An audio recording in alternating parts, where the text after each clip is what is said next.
Hey, if you're new around here, my name is Max, and this is the full story of how we went from side hustle to signing the lease on our very first Pokemon store. I documented every step of the journey, the wins, the losses, all the weird moments, and this is the complete series, all stitched together into one video. So if you're into building businesses or you really like Pokemon, then this is the video for you.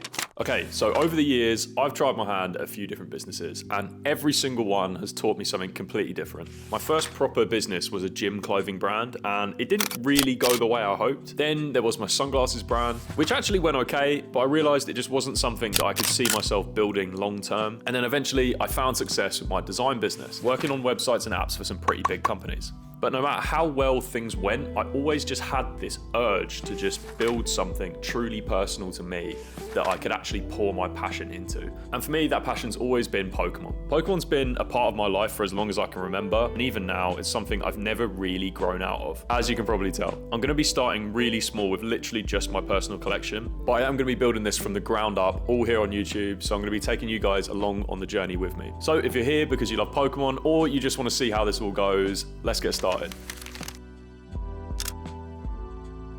So starting off, we're gonna need some money, and I think the best way to do that as a collector is just to go through what cards and what products you have already. So what I'm doing here is I'm just digging out all the cards that I've got laying around the house, and I'm gonna sort them into different piles.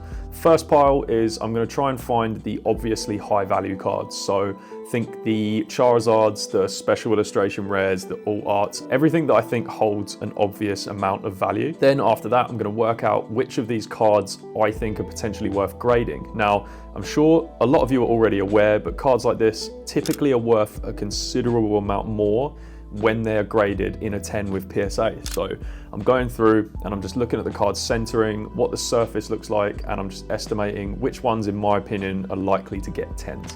So I wouldn't say I'm necessarily going to sell all of the cards that I grade. A lot of them do have a little bit of sentimental value, and I do think I'll probably hold on to a few just to watch and see if the value goes up over time. But there are a lot of cards I am going to look to sell or maybe keep to use as prizes in Whatnot streams later down the road and things like that.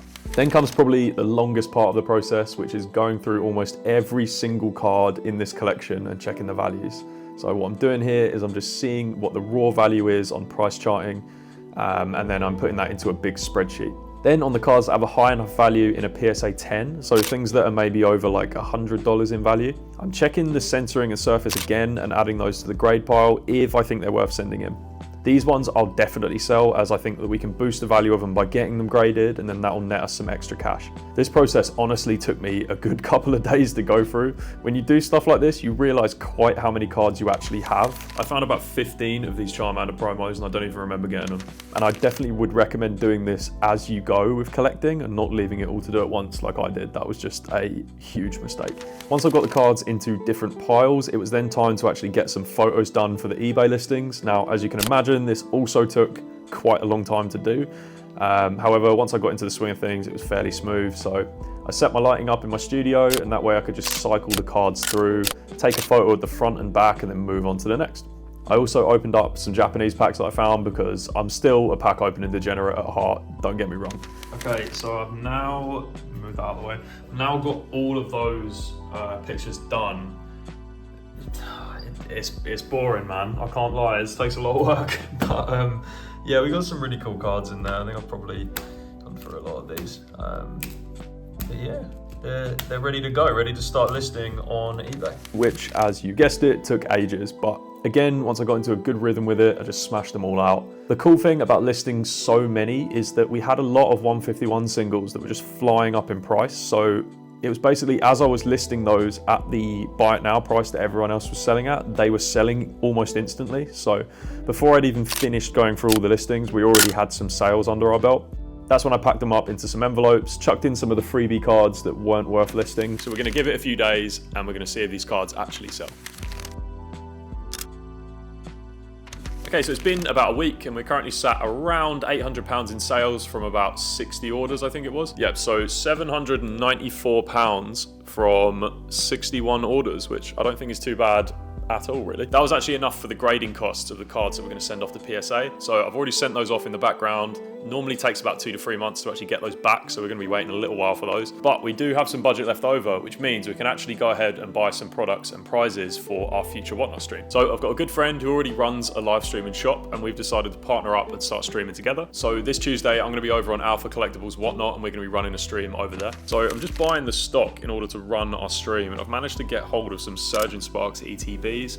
I've also got a booster box of the Japanese version electric breaker, and probably the coolest prize that we'll be running for this, which is a vintage fossil pack. I really think this is going to be a fun stream, and I'm really looking forward to growing this business over time too. Stay tuned for the next video where I'll probably be showing the behind the scenes of actually setting up the stream and things like that. And yeah, I hope you enjoyed this different type of video today, and I'll see.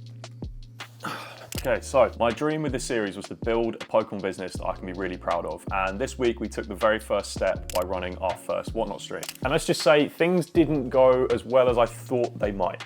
Welcome back. If you're new around here, I'm Max, and I'm going to be documenting my entire process of starting a Pokemon business here on YouTube. And in today's video, we're going to be going behind the scenes of running my first ever Whatnot stream. Some of you in the comments last week were a little bit confused about the type of business I'm going to be running or what Whatnot actually is. So let me get started with the plan of action for the business.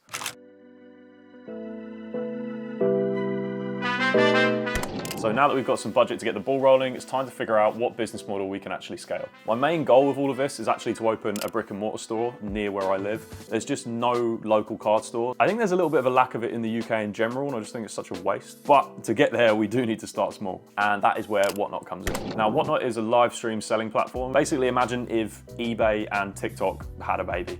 It is fast-paced, you can join in on the streams, and you can make bids on the items that you want. Now, there are a few ways that people sell on Whatnot. There are things called singles auctions. This is where someone sells an individual card, they'll hold it up on screen, and then people will essentially bid for that card until they win it. I don't know if you've ever seen Storage Wars, but exactly like that. People stand in front of the big unit and they're like bidding for that unit. It's kind of the same. Someone just holds up the card and people are live auctioning that card. Then there are things like box breaks. Someone might buy a vintage box and then they will auction off the packs inside, giving people a chance to kind of have those vintage packs without having to buy an entire booster box, which, as we all know, can be very, very expensive. And then finally, there are chance-based streams. This is probably what we're going to be doing mostly. You pay normally for an entry, which is called a dip or a spin if they have a wheel, and then you will be in with a shot of winning the top prize that they have. The cool thing with the chance-based streams is the kind of risk and reward factor. You could spend £10 on a dip, for example, and then win a vintage pack worth like £200. For me, the main reason why we're going to be running this type of stream is I don't have access to a Pokemon distributor,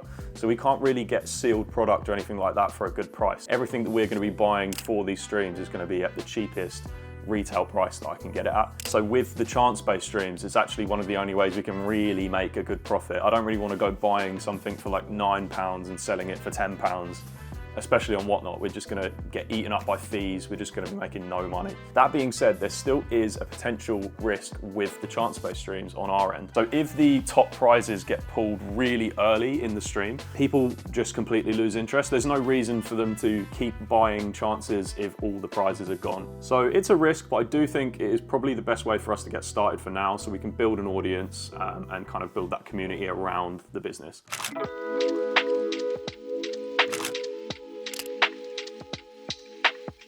Gone ahead and I've made this Google Sheet which has a calculator in, which helps us set up the prizes and work out the profit. For this stream, I'm thinking of running about 60 dips. I'm thinking of putting about 10 prizes in there, which obviously makes the odds around 1 in 6, which I think is actually pretty good going. Now, I want the price of the entries to be really approachable as well, so we're gonna go around £10 an entry. I think that's just a nice round number that people can jump in at. I wanna look at this at a kind of moral way as well. I feel like paying £10 for an entry at a chance of winning a fossil booster pack is pretty good. For me anyway, I'd be pretty happy paying that, so I'm happy with that. Gives us a base revenue of around £600. So working off, let's say 30% gross margins, we don't really want to be spending more than £400 on the prizes themselves. So I've picked up the top prize already, which is the fossil pack that we got from eBay in the last video. That was around £130. And then I wanted a couple of other pretty good prizes, so I ended up getting some Surging Sparks ETBs for around £45 each. Then I filled the rest of the top prizes with triple blisters. I really like triple blisters blisters because they have a bit of a higher perceived value than just getting 3 packs of cards. You do get the promo card, you sometimes get a coin, you sometimes get stickers, things like that. Like, it's just a little bit of a nicer prize to get. And then that leaves us with about 50 dips remaining, which we're gonna fill the rest with 2 packs of Japanese pack. And then also I've got a booster box of Scarlet and Violet that I don't really want, so we're gonna be putting a pack of that in some of the cards as well. Look, there has to be some winners and some losers. That's just the way it goes. That brings us up to about £427 spent, which is a little bit over the budget, but I think the main thing about this is just getting people in the door, getting them following the account, knowing who we are, and just getting them to come back later. So I don't mind that we're gonna kind of not make as much profit really with this. As well though, if there is still a prize left towards the end, the dips actually start to increase in price. So if we're selling them at £10 each, but then suddenly there is 1 prize card left in 10 dips, the price of those 10 dips are not gonna go for £10, they're gonna go for way higher, because the chance of you getting a fossil pack in those 10 dips means you're gonna pay a lot more to try and win that prize, if that makes sense. Their odds of hitting a ticket increases, so they then want to pay more for it. So this number is never truly correct, but it is a nice target to shoot for, really.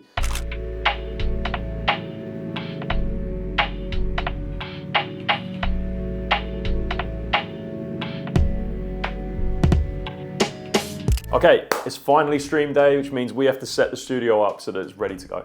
I have a load of these crazy lights that I bought for YouTube, and although they would be really great for the stream setup, it will get crazy hot in this room. Also, I think my electricity bill would probably kill off any of the profits we actually make.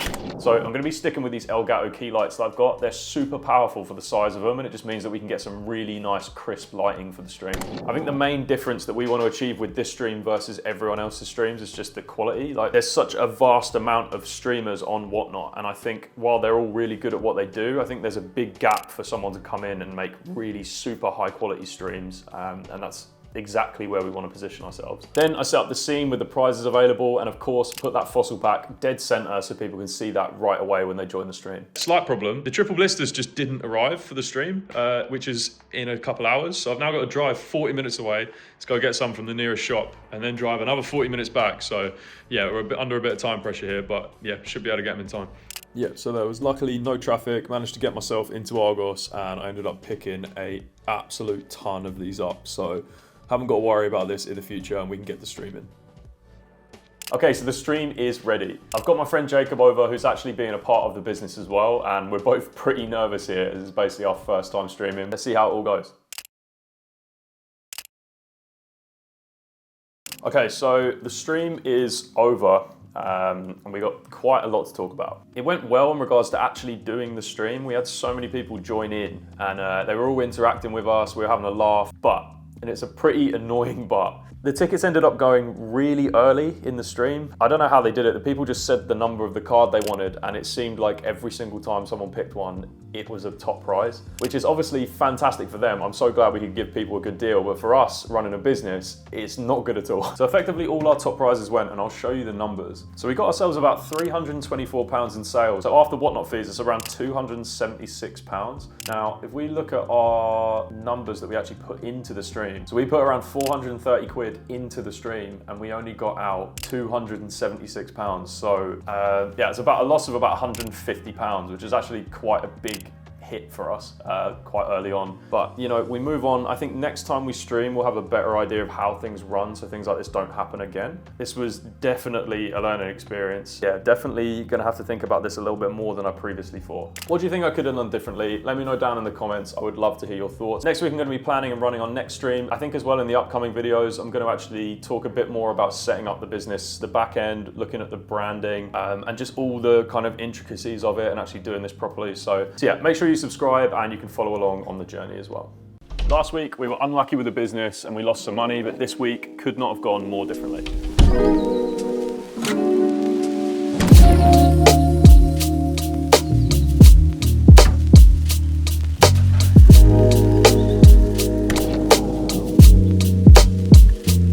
If you're new around here, my name is Max and I'm documenting every step of building my Pokemon business right here on YouTube. And before we dive in, I just want to say a massive thank you for 1,000 subscribers on the channel. The channel has grown so much recently. I didn't think there'd be that many people that are as interested in this as I am, so yeah, thank you. So far on our journey, we've tested the waters with a few different stream ideas and coming up with ways that we can make money in the business. And yeah, now I think it's a perfect time to introduce the rest of the team and what we're planning on doing for the next couple of weeks.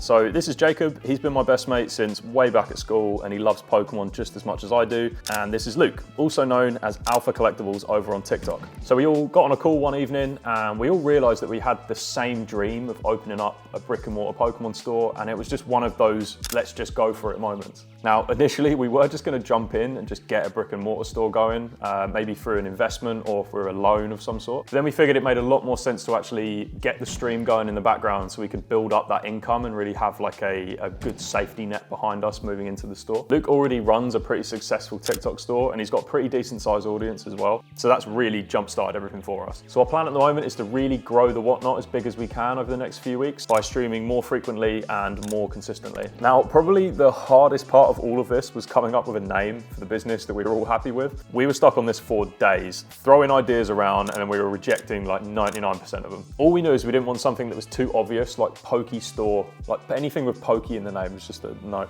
We had Full Restore, which I thought was kind of funny because it's like Full Restore in the game, but no. We had Collector's Corner, which I think was kind of alright, but it was a little bit too close to Collector's Card House, so we moved away from that. But we finally stuck on Grail Gallery. A lot of the stores on Whatnot are very generic, and they have like Poke something, or they have loads of Pokemon in the logos and stuff like that. We really wanted to develop a strong and recognizable brand that stood on its own legs, if that makes sense. So we got together, we formed the company, we opened up some bank accounts, and then we were ready to go. We have really big ambitions with this store, and we want to be the go-to when it comes to anything Pokemon or collectibles related in the UK. So it is definitely going to take a lot of time and effort. We went through an entire process when it came to the branding for the store, but I'm going to save that for next week's video, so make sure you subscribe. Now, we were ready to stream, but of course, nothing ever goes to plan.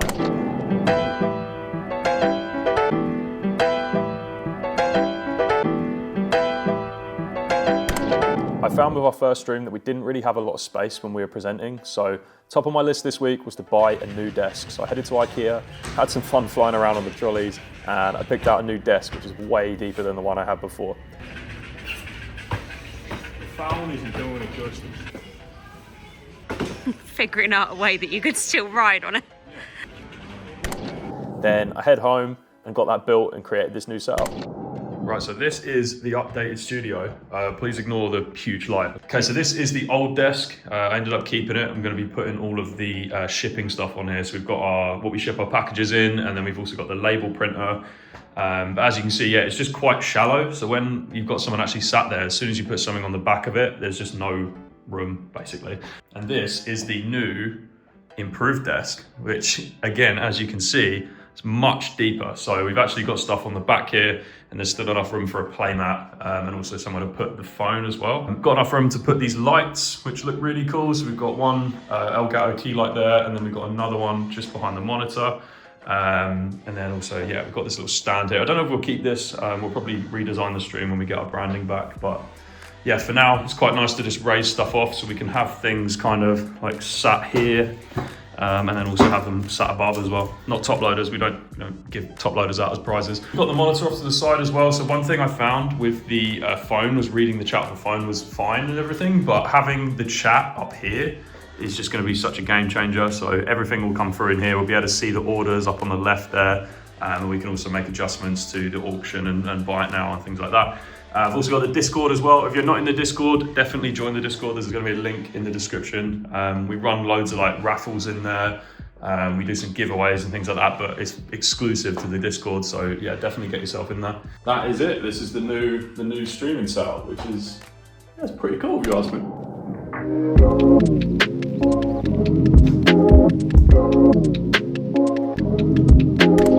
So we're now in what I call the stream calculator. I'm just putting in our prizes and then I'm working out the profit that we're trying to aim for. We're shooting again for 30% net margins on this. Obviously, the last video we had some bad luck with all the prizes going super early on. But this time we're putting what we're calling sellout tickets underneath each pile of dips. Basically, if we pull all the tickets from one side, we'll then auction off the remaining dips with a guaranteed ticket. This way the stream stays exciting and we avoid losing out like we did last time. It's a bit of a win-win for everybody, which is really cool. If that doesn't work, then we'll be back where we started. But if it does work, then it could be pretty huge. Nearly everything came on good time. We've got the top prize slabs here. Got this Flareon in a PSA 9, which is super nice. And we've got the matching Vaporeon as well in a PSA 9. And then also we've got our top prize, which is this Jolteon PSA 10 from 2005, which I got to admit gives me the creeps a little bit, but it is a really, really nice card. What's crazy though is the triple blisters didn't arrive again. So I ordered them from Amazon this time, and even Amazon are doing me dirty now. So I had to make yet another mad dash to an Argos near me that had them in stock so that we could actually run the stream. It is just becoming an ongoing joke at this point. Once I got back, I set up the stream, added in the items to the Whatnot store so people could buy them, and yeah, got ourselves ready for the stream. So this is how we got the setup looking in the end. I think it just looks awesome with the new desk. There's so much more space here. We've got the different tiers so we can actually show off all the prizes. Unlike last time, we had a lot of things in front of other things and you couldn't really see what was going on. But this time, yeah, we got the tiers going on so we can actually see all the prizes. We've got enough space to put tickets when people win them. But yeah, we've got to go live in about half an hour, so I'm going to check in with you guys after the stream. Guys, I actually can't believe how well that just went. That was such a huge difference to last week. That's actually crazy. So we ended up selling out in just under an hour and a half, which is just mind blowing to me. We had some people going in for like 10, 20, 30 dips at a time, which was also crazy. Also, just the whole vibe of the stream was great. Like, we have some really awesome people that join in and they like having a laugh with us and having a good time. So it just makes this whole thing so much more enjoyable. When we started as well, we actually had Whatnot send out a push notification for us. So as soon as we went live, we had like over 100 people join, and they were all waiting for us to start. It was like pretty overwhelming, but really cool. And then we averaged maybe 20 to 30 people throughout the stream. So that ended up pushing out our stream to other people, and we just brought in loads of new customers. I think 70% of our orders tonight were actually from new customers, which is even cooler. So looking at our numbers for the stream, we ended up profiting after fees around £330, which is, yeah, that completely makes up for last week's loss.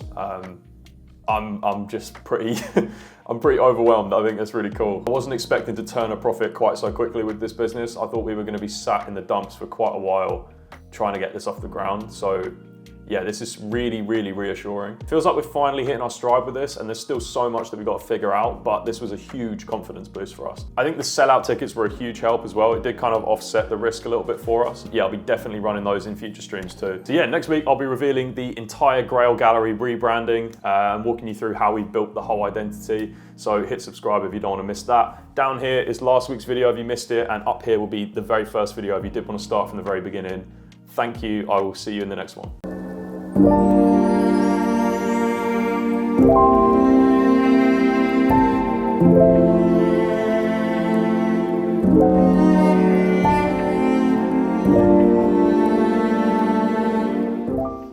This week was full of new challenges and we got a lot to talk about, but first let's talk about our new branding. Triple Packs. Welcome back. If you're new around here, my name is Max and I'm documenting every step of building my Pokemon business right here on YouTube. Over the past few weeks, we've been quietly building up our streaming platform off the back of my business partner's existing brand, but this weekend we finally got back our own branding.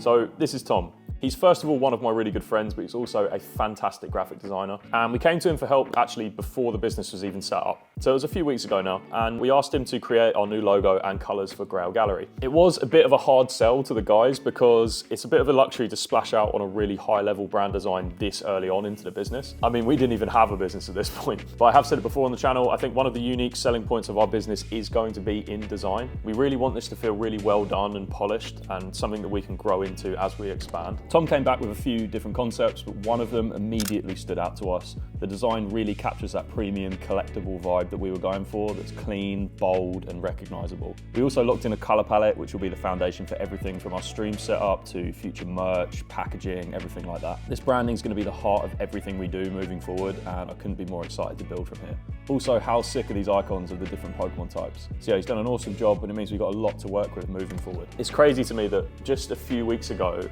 Grail was just this small idea that we had, but now that we're seeing the logo for the first time, it's really making that feel real. Now that we've got that out of the way, we can finally get on with this week's stream, but that is where the problems start.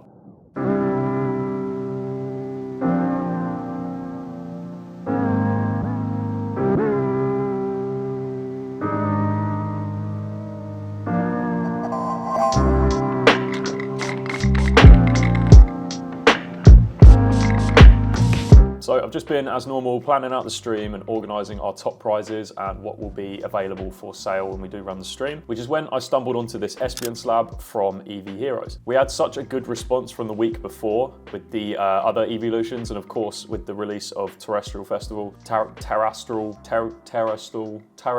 Everyone is so hyped about these cards, and I just feel like it would make a really great set of prizes that will really interest people. So I've gone ahead and I've ordered that on eBay, along with these three as well. So we've got the Umbreon from, I believe, Brilliant Stars, and then I guess the matching Sylveon from Brilliant Stars also, and finally this EV2, all in a PSA 10, which is even better. Who doesn't love a perfect condition card? Then yeah, I rounded it off with the normal triple blisters, which still give me nightmares. And then also I'm going to be bundling up some packs of EV Heroes as one of the top prizes. They're about £7-ish a pack right now from what I can see, so I think if I bundle them up, they'd actually be a pretty nice prize. So yeah, that is now all ordered, and we just got to wait for it to arrive.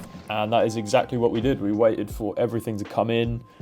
Days passed and still no packages. I kept refreshing tracking updates. I was messaging sellers, nothing. And the closer that we got to stream day, the more it started sinking in, this might not happen.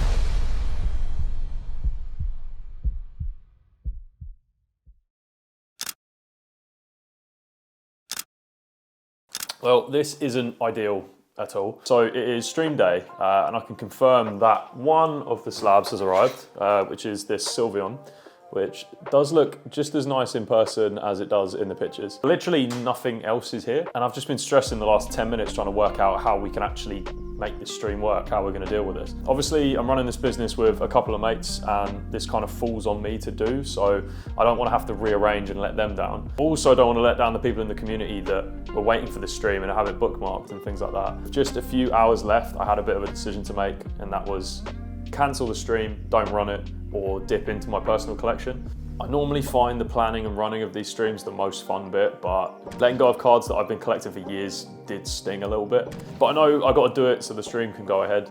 Sometimes building a business just means making some sacrifices. That's just how it is.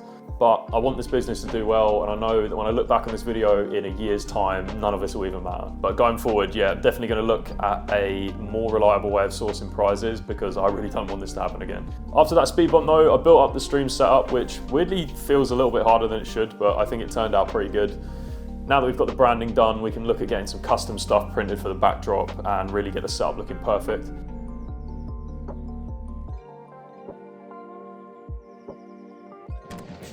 How are we feeling? Fucking tired. It has actually been a nightmare this week, genuinely.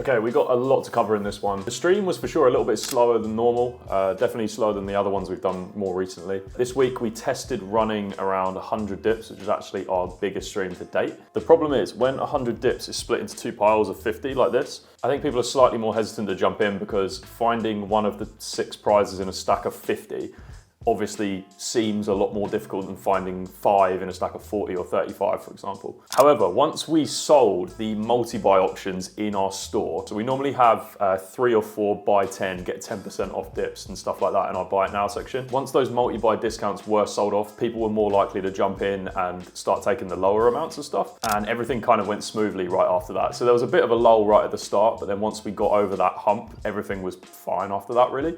So yeah, it did mean that we had to stay on the stream a little bit longer than normal. Normally we're kind of in and out in about an hour and a half. This one was about 2 hours, just over 2 hours. So what I'm wondering is if there's a way of incentivizing those bigger purchases to buy way earlier on in the stream without kind of impacting our margins too much. I'm thinking of maybe chucking in some like unique extras into their orders that you can't really buy, but they don't also cost that much, if that makes sense. Things that are laying around in my collection that I don't necessarily care too much about, but I know that someone else would value it. But yeah, if you have any other ideas, please let me know down in the comments. I need your help on this one.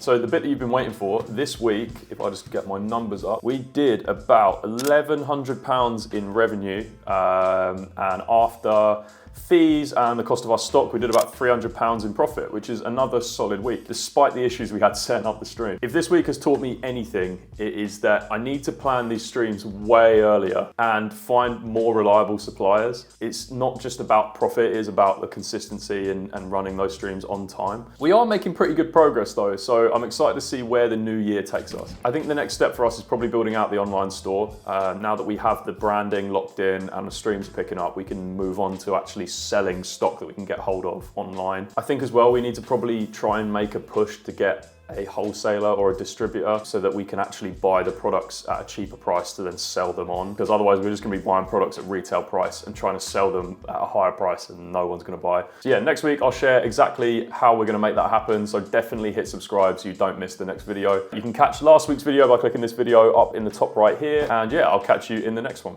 This week we've made one of the biggest investments in the business so far. It's been a mix of excitement, nerves, and a few surprises along the way. But first, let me show you what I've been working on this week and how it could change everything for us. Welcome back. If you're new around here, my name is Max and I'm documenting every step of building my Pokemon business right here on YouTube. We've really hit our stride with the business the last few weeks. I mean, if you remember back to our first video, we were selling singles just to get enough money to fund our first Whatnot stream. Now we are comfortably making enough profit each week to cover the next stream and the next stream. So we're pretty much recycling all of our money and just putting it back into the business each week. Probably the hardest part for me in all of this is managing the stock levels. So we always buy an absolute ton of packs and then it looks like we've got loads and loads of stock, but then by the time we get to running the stream, everything's pretty much gone all at once. I mean, we sell so many packs in a 2-hour window, it's actually crazy. What is important to us though, as we grow the business, is creating new and different income streams. The way we have it currently with myself, Luke, and Jacob is we can only run a certain amount of streams each week. I mean, don't get me wrong, if we really pushed ourselves, we could probably stream twice a day every day of the week, which is still pretty ambitious, but we could be pulling in like £4,000, £5,000 profit each week, which would be amazing right now. But in reality, we're just gonna get burnt out and we don't really have the audience size for that right now. So we've been brainstorming different ways that we can grow the business besides just streaming. And that's where the idea for our new product came in. Right now, streaming has been great for us, but it is still a gamble. If the top prizes end up going early, then it slows the stream right down and we just risk losing money. So we wanted to create something that has a guaranteed margin that's still fun, but also really scalable. And since we don't have access to a distributor or a wholesaler still, we have to be pretty creative with how we sell the products, which is when we landed on the concept of mystery packs. You've probably seen similar ideas from PokeRev, PokeVault, PokeChloe, Pokey, but where they have packs where buyers get a guaranteed number of packs and then they have a chance at getting a really super rare pack as well. So how it works is each set will contain a set number of Scarlet and Violet booster packs. In our case, we're probably going to do around 4 packs. And then inside there's also a mystery item which is seeded at different rarity levels. For example, 1 in 25 packs might have a base set pack worth hundreds of pounds, while the others are kind of split across the lower tiers. This means every buyer has the chance at getting something great, but only a few are going to walk away with something absolutely crazy. And to make sure that it's all balanced, we're only going to run maybe 100 packs in the first run. If it takes off, then we can scale it up from there. Don't worry, we're keeping it all transparent. Each pack is packaged and then shuffled completely at random, so we're not even going to know what's in there. And honestly, I might even open a couple of them up on the channel just because I love these things so much. So with that being said, let's jump in and design the product.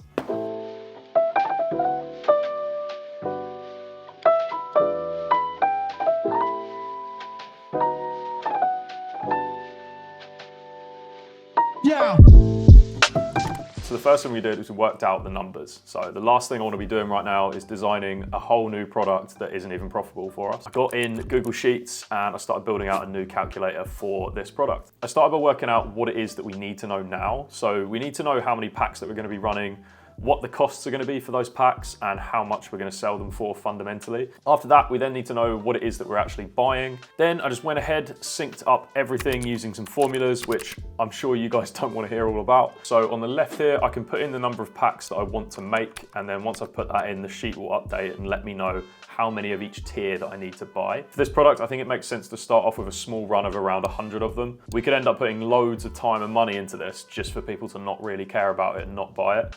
So I think with anything business related, if there's an opportunity to start small and then scale, you definitely should do that. For example, with this, if we make 100 of them and then we have people asking us for more, that's way better than if we made 1,000 of them and then nobody buys any of them. You can always make more, you can never make less. What the sheet also does tell you as well is whether you have enough packs or not for the tiers. So as you can see, I haven't put any of the packs here in and it's showing as red. Then if I just change this to put in enough packs to cover it, it goes green. So yeah, it is very simple, but it does work. Then for the next hour or so, I went through all the stock that we do have and then also went on places like eBay just to pick up some of those more unique vintage packs. So in this one, we've got a base set pack, for example, we've got a Team Rocket pack. And then in the next tier, I've added in some really cool X and Y packs. We've got Sun and Moon in the next, and then Sword and Shield for our minimum guarantee, which still has some really cool packs in it too. So there is still a chance you could get things like Evolving Skies or Fusion Strike and things like that. I'm keen to ask you guys what you actually think of this product. Would you want to see more chase tier packs in there, or should we keep it balanced like we've got it now? Let me know down in the comments. This is as much as it is for you than it is for us. So now that that's done, we can come over to the final part of the sheet, which tells us how much money we're making. So with everything factored in, we're spending around £3,000. So I think a nice profit margin for us to work with would be around the 30 to 40% mark, which would be around £45, which I think puts us in a pretty competitive range compared to the other products in this type.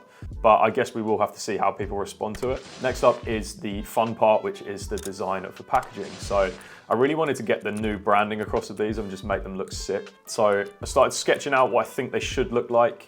I got the logo front and center, and I got the big packs on there as well. I think what would be really good is actually showing people an example of what the packs are that they could be winning. So I'm gonna put the 4 Scarlet and Violet packs on the front and then have the big Chase dead center in the middle. On the back, we're gonna show the exact contents of each tier, so you can actually show what you could win. And also I've just put this QR code as well. One of the key things for us is growing the customer Discord. So we really wanna use these as an opportunity to get people from places like Whatnot and TikTok to buy these products and then find their way into our Discord so they know when we're going live, when we've got new products, things like that. So once I had the wireframe all drawn out, I then started adding in the actual content. And I started playing around with some colors and different compositions until we finally reached this. I'm super happy with the result. I think these look sick. And I think when people take a look at these in our store, they're gonna wanna get involved. This is by far the single biggest gamble we've taken yet. And if it doesn't work, it could set us back by quite a few months. It is very hard not to feel nervous about making a decision like this, but every business has to start somewhere, right? If this works, it could open so many doors, not just for us, but for our community and what we can offer as well. So yeah, make sure you subscribe to see what happens with that product in the next few videos. And with the mystery packs ready to go, it was time to turn our focus back to the stream.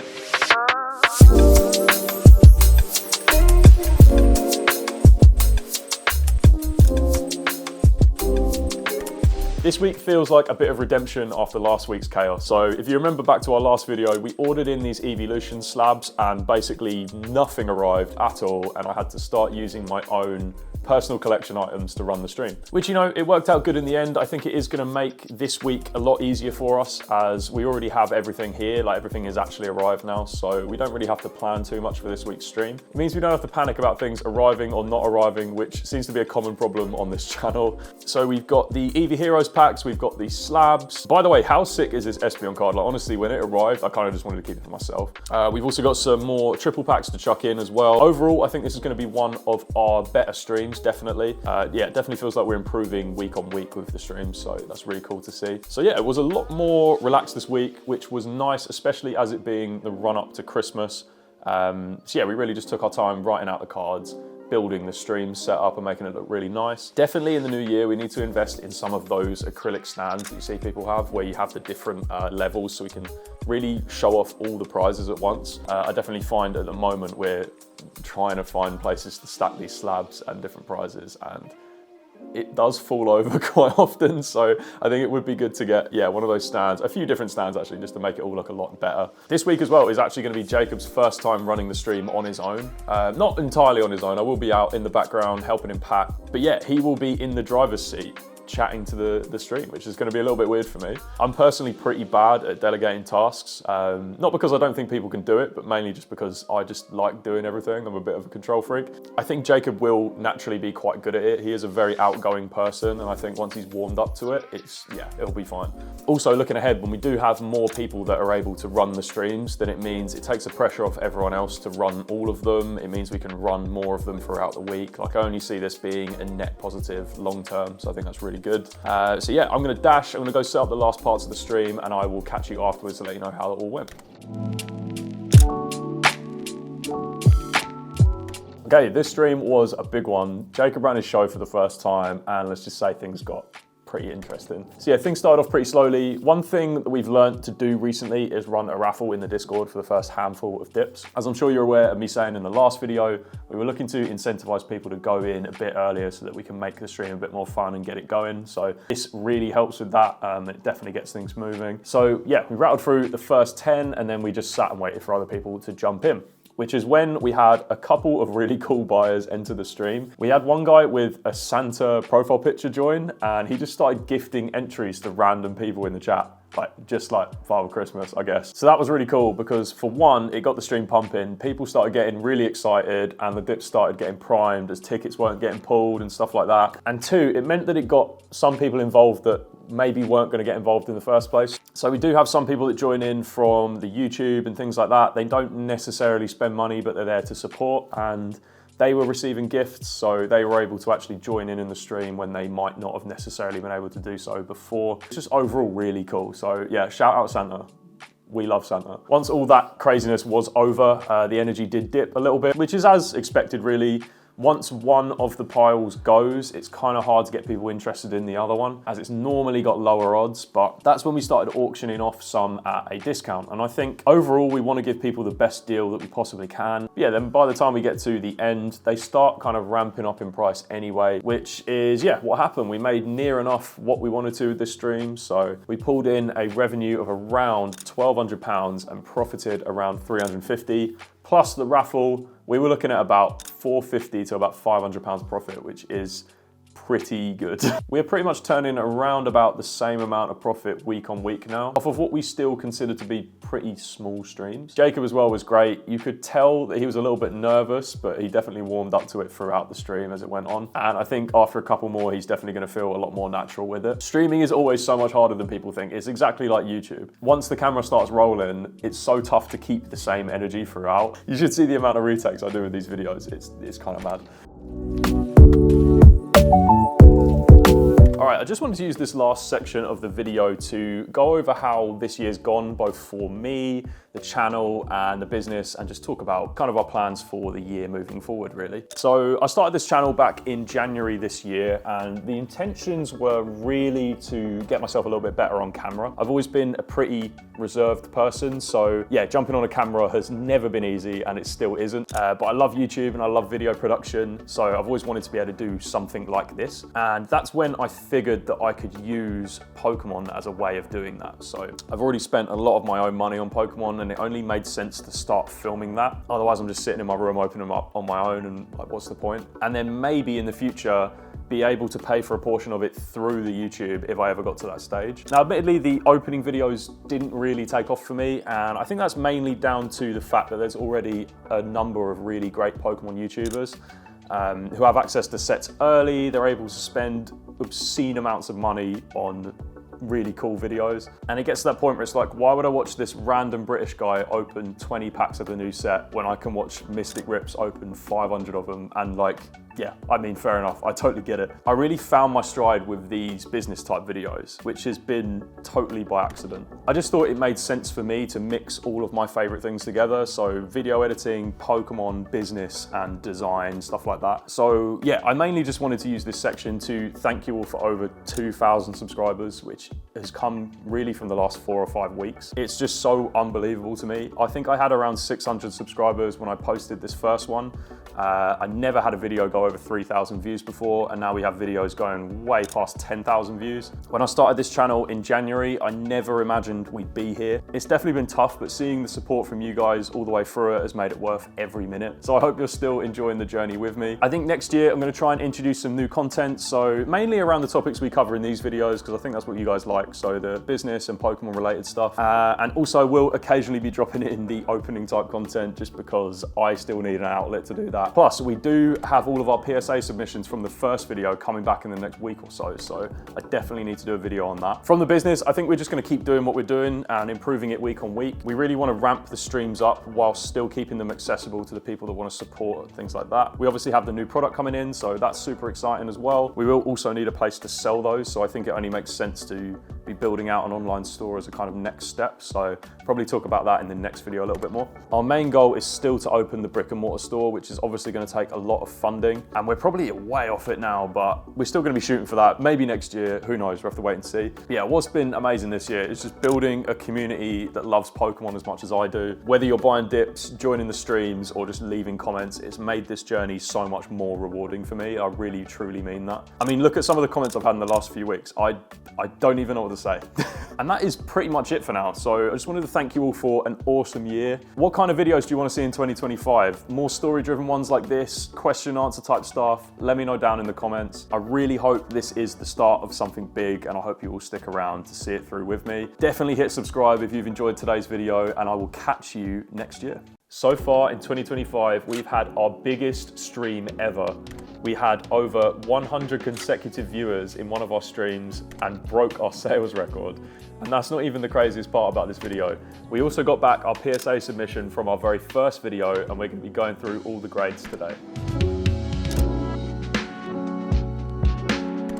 If you're new around here, my name is Max, and I've been documenting every step of building my Pokemon business right here on YouTube. First of all, Happy New Year. I hope you guys enjoyed some time off over the festive period. The last couple of weeks, the business has absolutely exploded, and it has been busy. So the reason this video has taken a little longer to come out is purely down to the fact that I've just had no time at all. Myself, Jacob, and Luke have really doubled down on the streaming, and we've been trying to stream as much as we physically can without making ourselves ill. There's been a ton of late nights, and I don't really think that I've got my sleeping pattern back in order quite yet, but it has been totally worth it. So yeah, I just wanted to cover off some of the highlights of the last few weeks and really focus on what's been working for us and what we've decided to cut back on. I don't think I've said this actually, but myself and Jacob actually live a couple of hours away from where Luke lives. So we actually run all of Grail remotely, which I think is pretty impressive. It does definitely cause a few issues sometimes, but that's a video for another time, I think. So what we've been doing is letting Luke take the money from the streams, and we've essentially been recycling every penny that goes into the business into more products and making each stream bigger and better.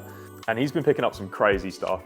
So we spent maybe £3,000 to £4,000 on a load of slabs, including some of the ones like this. So we've got the first edition Gyarados, first edition Aerodactyl, and then we have some modern stuff like this Magikarp and the Zapdos, and that's only naming a few.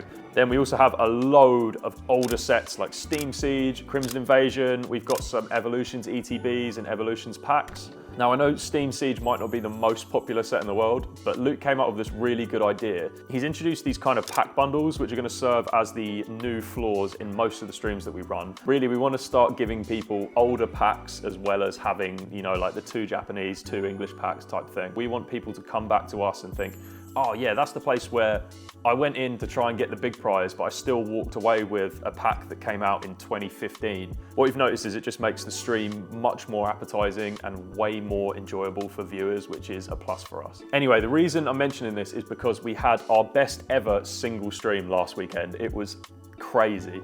Luke put together this really sick stream where there was top prizes that were basically all graded Charizard cards, which I mean already has quite the appeal from the title of it, even if they weren't huge cards, but the thing is they were huge cards. So we had a base set Charizard in a PSA 8, which is maybe like 500 to 600 pounds. We had a SIR Charizard from the Japanese Paldean Fates, which is again like 200 pounds. And then a couple of other ones, which I mean, you just wouldn't say no to, let's put it that way. And then he added in the floors as the pack bundles, as I just mentioned, so things like Crimson Invasion and then a couple of English packs. He also chucked in like Terrestrial Festival and a couple of Japanese packs and stuff like that. And then to top it all off, we also had 2 buyers giveaways. So we had 2 graded Pokemon comics, which were amazing. It was definitely a risk, as always, to put together, as there was a lot of new things to do going into the stream, like the bundle, the buyers giveaway, the midstream buyers giveaway. But he headed on and we just watched and waited to see what would happen. And let's just say it went absolutely mental. So Luke started running a few of them at a discount, started running them around £25 each. And more people started getting these bundles. People started jumping in as they wanted a shot at the top prize, but they also knew that they would be getting these really nice consolation prizes if they missed. But that's when things started getting really crazy. So as I'm sure a lot of you are aware now, the format we were running was the dip box. You tell us a number, we pull out that numbered card, and then you win whatever is on that card.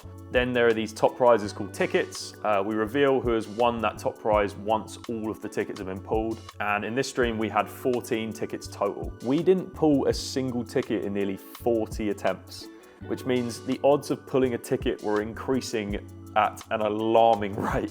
Everyone was trying to get their hands on the next go in the stream, so the bids just kept going up and up and up and up, reaching averages of nearly £50, which was just outrageous to us. We have never done numbers like that at all. I think the most one went for was like over £100, which is just absolutely mind-blowing. All in all, it just went amazingly. We hit over 100 viewers at one point, which is a first for us. We've never done that before. On sellout of the stream, we ended up doing around £4,000 in sales in just 3 hours. It's crazy to think that a month ago, we were pulling from our personal collections to try and scrape a stream together. And now seeing numbers like this just absolutely blows my mind. Massive props to Luke, by the way, for putting that stream together. I feel like I don't talk enough about the work Luke actually puts in just because we're not in the same room together all the time. But he is a huge reason for our current success, and things can only really get better from here. We're now at about 3,000 followers on Whatnot, which has been massively boosted by you guys coming in and supporting the stream from YouTube. You guys showing up in the streams or even just watching these videos makes all the difference. Like, we're building this business together. So I just wanted to give you guys a quick snapshot of the business and show the kind of revenue that we've done in total to give you guys a good idea of what's possible with Whatnot. So we started under Grail Gallery around end of November. I believe it was the 22nd. And now we're up to the current date, which is January 8th. And we have managed to push through over £28,000 of sales. I can't believe I'm even reading that number. Now, not all of that is profit, but it is incredible to see how quickly this is scaling, and we're learning to make it more efficient every single day. We're so excited to put bigger and better streams together for you guys, and I hope you're all excited to watch the journey with us. So if you're enjoying the journey so far, make sure you hit the like button and don't forget to hit subscribe so you don't miss any future videos. Next up is the long-awaited PSA return. Okay, I am so excited for this one. If you guys were here for the very first video, you will remember that we sent off about 50 cards to get graded by PSA, and they are finally here. So what I was just gonna do in this segment was literally just go through the cards, see if we can guess the grade, things like that. I have already opened the box purely because my address is on this side, and I didn't wanna give you guys my address. Yeah, let me just clear this out and I'm gonna pull all the slabs out. There's so many packing peanuts in here, it's actually pretty mad. Where am I gonna put these? Okay, let's get these guys out and to one side. I think they're face down, so we're not going to be able to see the grades, which is good. Which side do we do first? Let's see if I can see. Okay, I think this one has a big card on it, so let's do that one second. We'll do this one first. Do this in a way where I don't see the grades. That's going to be the hard bit, because that's the back of the card, so let's do them this way. Oh my lord, right. That is our first stack. I reckon we just go through this from the back. So if I take this and cover the grade. Okay, so we got the Pikachu from Crown Zenith. I don't really know what you call this one. Kind of a trainer gallery type Pikachu. It looks clean from the front. Maybe, yeah, I think that's just where the container is. I reckon we got a pretty good chance of getting a 10 on this one. Let's have a look. First 10.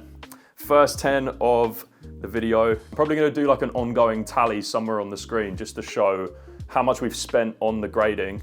And then, oh, mate, it's a nice one. Okay, we do have a lot of really big cards in here. So these are kind of, I'd say like mid-tier range. Most of the cards I sent in, I am kind of expecting at least a 9 or a 10 in. There was a couple that we sent in That, yeah, mate. Another 10.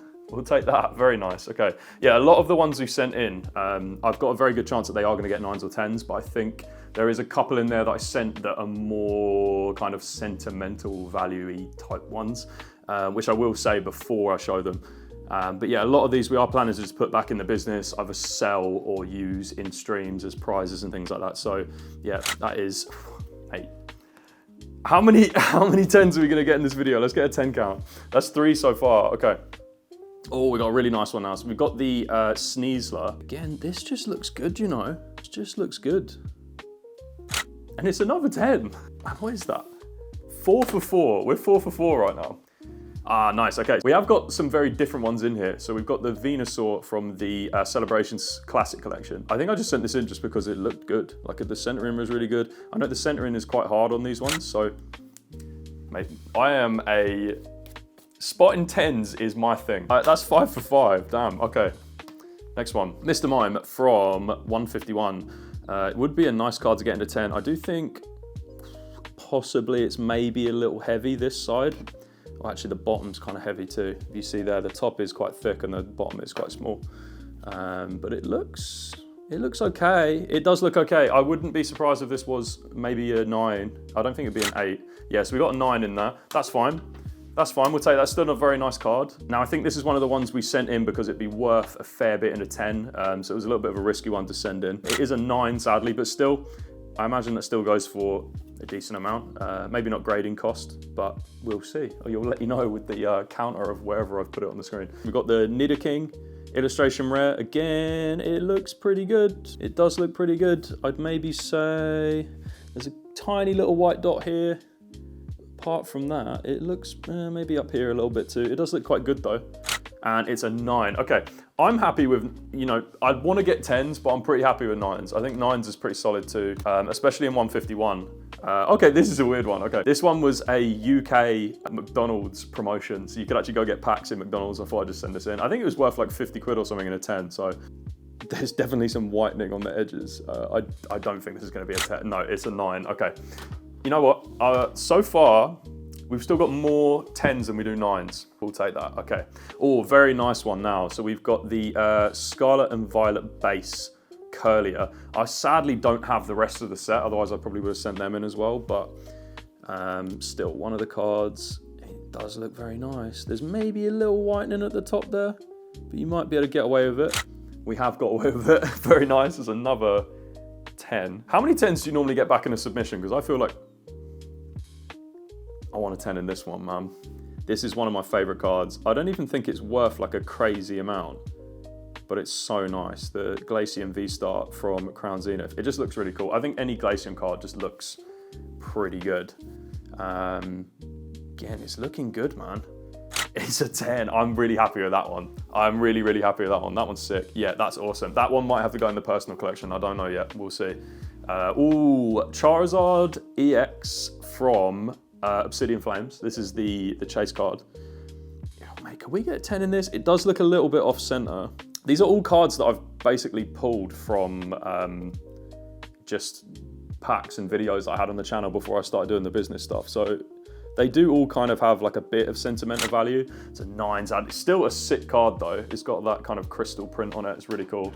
Okay, this is a big one. Now, me and Jacob were sat on my sofa one day and I just ripped the Temporal Force pack just because I had it and just pulled like one of the biggest cards in the set. So if we could get a 10 on this, that would be huge.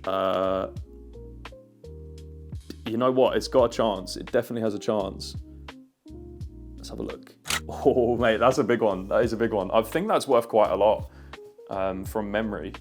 I don't have like a database of how much cards are worth in my head, but I know that that is a really nice card. Nice, got the Obsidian Flames, Hyper Rare, the gold card. I'd be very happy if this got a 10 too. Mate, this could be actually one of the best PSA submissions ever, I'm telling you. Okay, this is nice. This is from the UPC, the Charizard UPC. I think I have the whole set in this submission, so if we could get a 10 in all of them, that would go crazy. I feel like the top maybe is a little bit dinged. There's a little white dot in the corner. It maybe has a chance. It's a 9. You know what though? It's not an 8, it's not a 7. You know, I'll take that. Okay, yeah, I do have the whole set in here. The other one, I'll do it in a sec. It must be the other one. We're gonna get any more 10s? It's a 9 in that one as well. You know what? 9s are still cool. 9s are still cool. I will take that.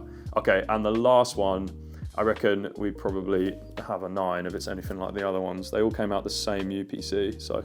Okay, we have got 110. We've got 110. We have got 110. That's pretty sick. Okay. Got a lot of Charizards in 10s, which is what you like to see. Okay, so Luke sent me this one, actually. Before we started doing the business stuff, he sent me a mystery box from his old company. So I thought, you know, I'll just send it in just to see what it would get. And I remember thinking it was pretty clean. I know it wasn't perfect. I was kind of hoping for like an 8 or something. 6? How is that a 6? There must be some sort of like bend in it somewhere, but it looks so clean. There is some really weird submission sometimes. That's a weird one. I'm gonna keep that one over there. Okay, the Okie Dokie. This one is one of Jacob's that I sent in, so he's got 2, so I imagine they're probably next to each other. So he's got the Okie Dokie illustration rare, and he's got a 10. Jacob's got a 10. GG's, man. I imagine this is probably one of Jacob's as well, so it should be a Blastoise. It is, okay. So we've got the Blastoise SIR from 151. Let's just see what we got, man. It looks good. There is like maybe a little bit of, I don't know if you can see that, a little bit of whitening just on that corner that might let it down a little bit. Let's see what we got. It's a 9. You know what though, you take that. You do take that from 151, that's pretty good. Oh, and the Alakazam from 151, this is one of my ones. I hope it's a 10, the centering doesn't, maybe it's just me.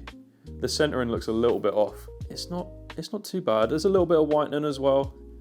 I reckon it's probably a 9, but it could get a 10, let's see. It's a 9, okay, I was kind of expecting that. That is the first half. Now, there was not even that many big cards in there. I'm kind of expecting to see all the big cards in this second one now. Now, there are some absolutely massive cards in here. Be very careful with that. And let's see what we've got in the first one. Okay, so it is the Charizard Full Art from 151. I reckon this goes for at least like over £100 in a 10. Most of the Charizards from that set do. It's looking pretty good to me. I can't really see any problems with it. I reckon we've probably got a 10 on our hands. We do. Okay, that is a fantastic start to the set. I really want to get as many 10s as we possibly can in this side because there is a lot of really big cards coming. Okay. This is huge. Okay, the Latias EX from Surging Sparks. So a lot of you probably haven't watched my old videos, but we actually pulled this when Surging Sparks came out, and I sent it straight into Gradient. So I am really hoping for a 10 because this card is massive in a 10. This could be really, really big for us. And it looks good. It does look really good. Okay, moment of truth. Let's see. Oh, no way, man. Okay, we've got a Latias EX SAR in a 10. Oh, it's such a nice card as well. We could not have done better with this. That's huge. Okay, I'm gonna put that one on the 10 pile. Jesus, I don't even know what to say. That's crazy. Okay. Oh, okay. This one is one that I sent in more for a bit of fun. It is one of my older cards that I found just kind of digging through all my old stuff. So I'm not expecting anything huge. It did look all right. Like it wasn't a bad condition card, but it might be one that has like a bend in it or something like that I've not seen. There is a little bit of a bend there. I can see like a tiny little crease, which is gonna definitely dock some points off it. But let's see, a 5. Okay, let's just put that one there.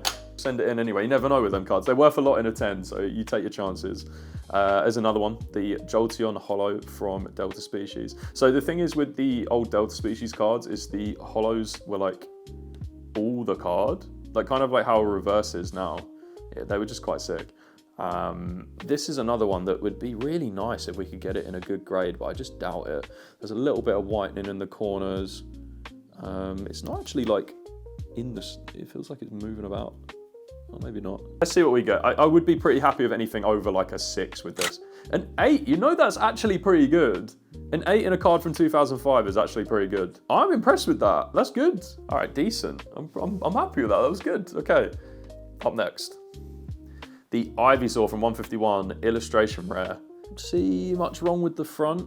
The back looks pretty good. It's maybe a little bit kind of bit skewed, a little bit. We'll see. A 10. It's another 10. Bro, we're stacking 10s right now. I didn't think the biggest pile, Bulbasaur as well, I didn't think the biggest pile that we'd have would be the 10 pile, so maybe I've got an eye for it. This looks pretty good. Maybe a little tiny dot in the back there. That could probably dock some points, but we'll see. Yeah, it's a 9. I was kind of expecting that. When I saw that little knock on the corner, that kind of made sense. All the Persian, I still can't remember the name of this set, which is embarrassing, but a really nice card. I think it's worth quite a bit of money in a 10 as well. And I can't lie, guys, this card looks pretty good. There's tiny, tiny little marks in the corners, but it might be okay. I reckon this one's probably a 9. Guys, how many is that? How many 10s is that? I don't understand. Oh, okay. This pile just gets better from here, okay? There is some crazy, crazy stuff in here, okay? So we've got the Zapdos EX Special Illustration Rare. This is one of the first cards I actually pulled on the channel. There is a couple of them in here, so I reckon the next one's probably the same card, but this is one of the cards I pulled very, very early on when I started YouTube. So it's been in a top loader for a very long time, so we're gonna see if we actually get a 10 on this now.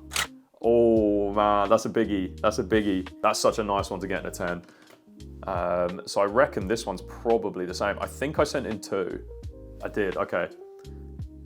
Mate, they look identical. It's gotta be another 10, surely. Maybe the back's like scuffed. Let me have a look. Man, this one looks cleaner than the last one. No, man. How have we got 2? Crazy, crazy, crazy. Okay, we're making some serious money with this return. Oh, okay. This one I pulled from I opened up all the shiny sets from the last like few years, and we pulled this from Hidden Fates, which is, it's like a top 5 card. Maybe the top and bottom look a little bit off center. The back looks clean. I reckon it's probably a 9, because I know the front centering is quite important. But let's see. It is a 9, sadly. But you know what? It's still a sick card. Like, look at that. It's so nice. Which is, I'm not even mad at that, to be honest. It's better than nothing. Okay, I think I have about 3 of these. So these are the Pokemon Center stamped ETB promos. These would be very nice to get in a 10 just because they're worth quite a lot of money. So we could sell these off. Yeah, would be a nice one to get in a 10. Got one in a 10. I think we have 2 more. We do, okay. Again, it's looking pretty good. It's looking pretty good. Wait, 2 10s. We're printing right now. We're printing money right now. Okay, last one. Again, looks pretty good. Should we just do it? Should we just do it? Okay. Man, look at that. I am good at this spotting 10 business, I'm telling you. You need to get me looking through your collections and telling you which ones are going to get a 10, I'm telling you. I'm good at this. Okay, we've got the Charmander from Paldean Fates, the Baby Shiny, and again, it's looking good. I need to show you this stack of 10s we have after this. It's crazy, it's actually crazy. Okay, a big one. We've got the Pikachu 151 illustration rare. Let's see what we can get on this one. So the front looks pretty good. I know these illustration rares are a little bit harder to grade because they do get scratched up a little bit. You know what? Oh, there is a little bit of whitening on that corner. But apart from that, it looks pretty good. It might dock it some points though. It's a 9. You know, I'm not upset at 9s. I think 9s are still cool, but we're here for the 10s, really, aren't we? Squirtle, another really big one in a 10. It's mainly why I sent it in, but I think it's quite hard to grade in a 10, just because of all that holo that's there. I can't lie though, it looks pretty good. Maybe a bit of edge wear there, but apart from that, it looks good. It's a 9. I have another one, which I'm hoping we can get at least 110. I don't know about this one. I feel like this one looks cleaner than the other one, but there's like a white bit here. Apart from that, it looks fairly good. I don't really see too much wrong with this one. An 8? An 8? Why? What's made that an 8? Oh, mate, I don't understand PSA sometimes. We've got, I was hoping for at least 110 in that, but that's fine. They're still yours. Okay, this is the big one. This is the big one. This is a very, I'd say one of my most sentimental cards. So I wanted to send this in because it was such a mission getting this card. Like, it was so difficult to get hold of. Me and Jacob are actually going to fly to Amsterdam at one point just to actually go and try and get one of these. So I always thought the centering looked pretty good. I couldn't see anything wrong with the front really. And then the back, yeah, it just looks clean. It looks nice. I think we've really got I do think we've got a chance with this one. I'd be upset if it was a 9, but I do think we've got a 10 here.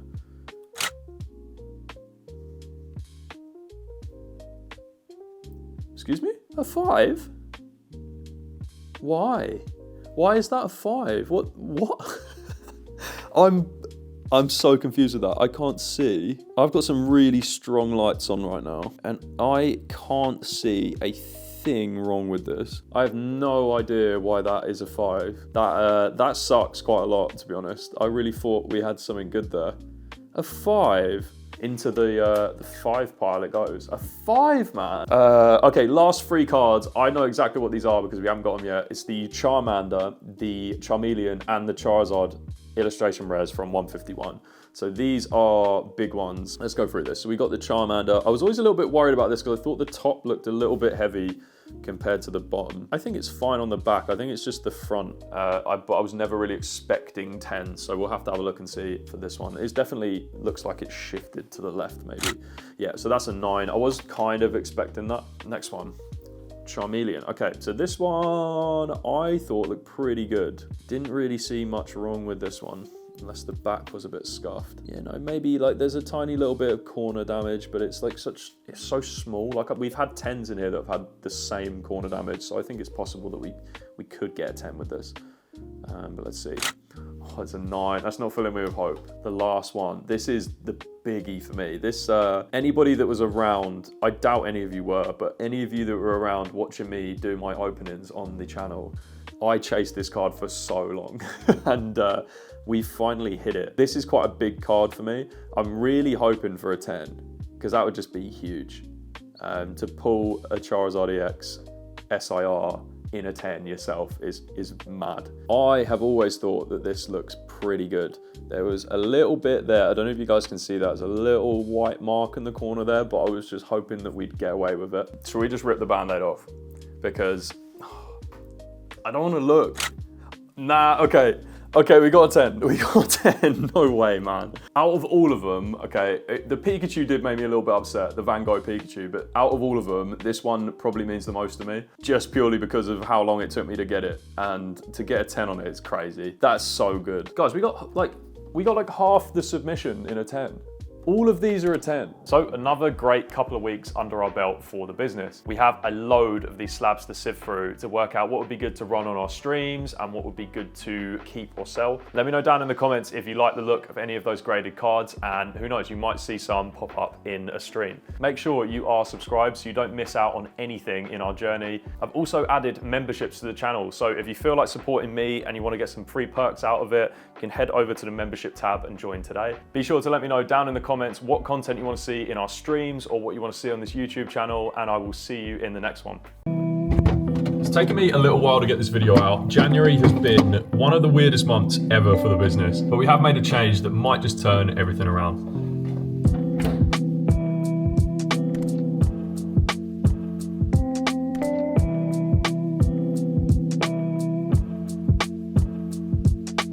If you're new around here, my name is Max and I'm documenting every step of building my Pokemon business right here on YouTube. So where do we start today? January has been such a shock to the system for us, which is an understatement really. If you remember back to our first video of the year, we were putting up numbers that we have never done before, from hundreds of viewers to our biggest ever stream hitting nearly £3,000 in sales. Well, the second half of the month has been pretty dreadful. Okay, I say dreadful, we're still profiting, but just at a way slower rate. We've been running formats we normally do, which are the dip boxes mostly and wheels and things like that. And these have been pretty profitable for us leading up to this point, and people seem to really like the value that we provide and stuff like that. So we had a couple of really nice prizes booked in, and based off the start of the month, we went out and spent pretty much all of our money in the bank on prizes to run for these streams. But almost every single time we went live in the middle of January, it has just just been silent. Either just a lack of people jumping in and being willing to buy at a price that makes us money, or people just not joining the streams whatsoever. There's streams lately where we've been sat there with almost under 20 viewers, sometimes even under 10, pretty consistently, which, I mean, it isn't necessarily out of the ordinary, but going from streams with hundreds of people to barely scraping 10 viewers feels like such a gut punch. It was like all the momentum that we had has just disappeared overnight. We actually had to stop the stream halfway through because there was just no way we were getting to the end without having to sell all the entries way under the price that we budgeted for. That was easily probably the worst day we've had in the business. So we've been pretty stuck the last couple of weeks on what to actually do. We originally put it down to the fact that January just feels like it has like 14 weeks in it between the December payday and the January one, but we ran a stream last night, which was actually February 1st, and the exact same thing happened. What it has done for us though is allowed us to try out some different formats that we maybe necessarily wouldn't have tried before. So we did get hold of some Prismatic Evolutions packs. I think we had 200 in total. So we were able to run a couple of rip and ship type streams, and in all honesty, I love those. They were just so much more chill, and it doesn't feel like I have to sit there and really try and sell them because people already want them and we're just selling them at a fair price. Plus, I get to rip open a load of packs of the new set, which is actually pretty sick. We actually managed to pull this gold Pikachu as well for someone on stream. No Evolution SARs throughout the entire 200 packs, which I think is mental. We also ran another single stream again, which is just so much better in my opinion. We try and include really interesting prizes and keep the floors as valuable as we can so that everyone feels like they're getting something out of it. But with singles and packs, it's just a lot more relaxed. I don't feel like there has to be any losers, whereas with dip boxes and wheels, there has to be losers so that people can win, essentially. The problem with singles and packs is, one, we don't have a distributor, which makes it quite hard to get hold of packs at a price that we can make money from them. We do have some really good friends in the streaming space though, like the Real Pokestop. They are always sending us out products for us to sell, which helps us a ridiculous amount. So be sure to go and give them a follow on Whatnot if you're not already. Ideally, in the next few months, we want to be focusing more on the rip and ship and rip till you hit type streams, as I feel people will take Grail more seriously as a business then, and it's a lot more sustainable for us. But until we're able to get a distributor or wholesaler, that is pretty difficult to do. Secondly, as well, to run singles, we have to be able to access singles in volume at a good price. We've pretty much just been using singles from our personal collection to sell the whole time, so it's been pretty relaxed. But if any of you do have collections at home that you're looking to sell for a good price and you're based in the UK, give us a DM on Instagram. It's going to be down in the link below. Also, give us a follow if you're not already, because we're going to be posting there a lot more soon. Finally, we tried out these wheels that I've been seeing around Whatnot, like this elimination wheel format. We first saw from our friend Pokey Jason. So the idea here is that there's 12 slots on a wheel. You sell off each slot on the wheel, and the person that lands on last wins the top prize. Everyone else wins a floor prize, so maybe that's an English booster pack or something like that. So we had some success with this format, but again, the prices were just going so low that we were barely profiting, and sometimes we even broke even or lost money on it. So yeah, it was a bit of a weird one. Overall though, I think January has taught us a lot of things about the platform. I do think things will pick up from here. I think overall January is just a tough month for everyone, but hopefully we can find our stride as a business again. If you're a seller and Whatnot, how has your January been? Drop me a comment, let me know. I'd love to hear from some of you. So for a quick recap on where we're at, as I said, we've definitely bumped our revenue right up this month, but the profit margins just weren't there. So I can comfortably say to you, we are at least profiting, but let's just say this number is not reflective of what we have sitting in the bank whatsoever. But yeah, on to the exciting bit. Let's talk about the mystery packs.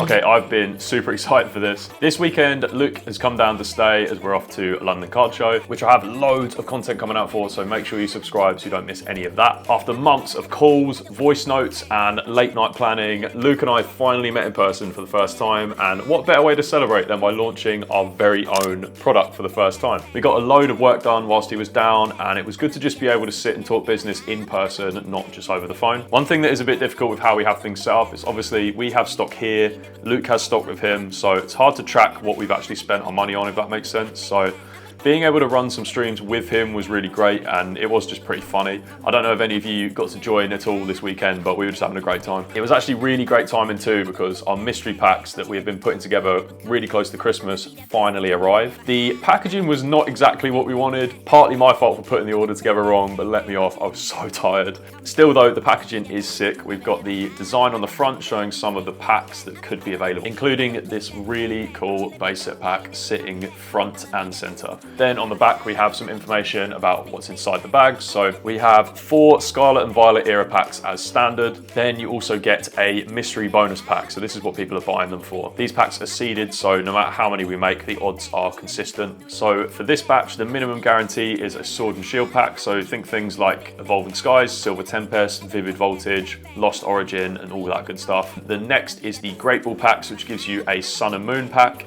So maybe things like Hidden Fates and stuff like that. Then we have Ultra Ball, which is an X and Y era pack, one of them being a Phantom Forces pack, which I'm so jealous about.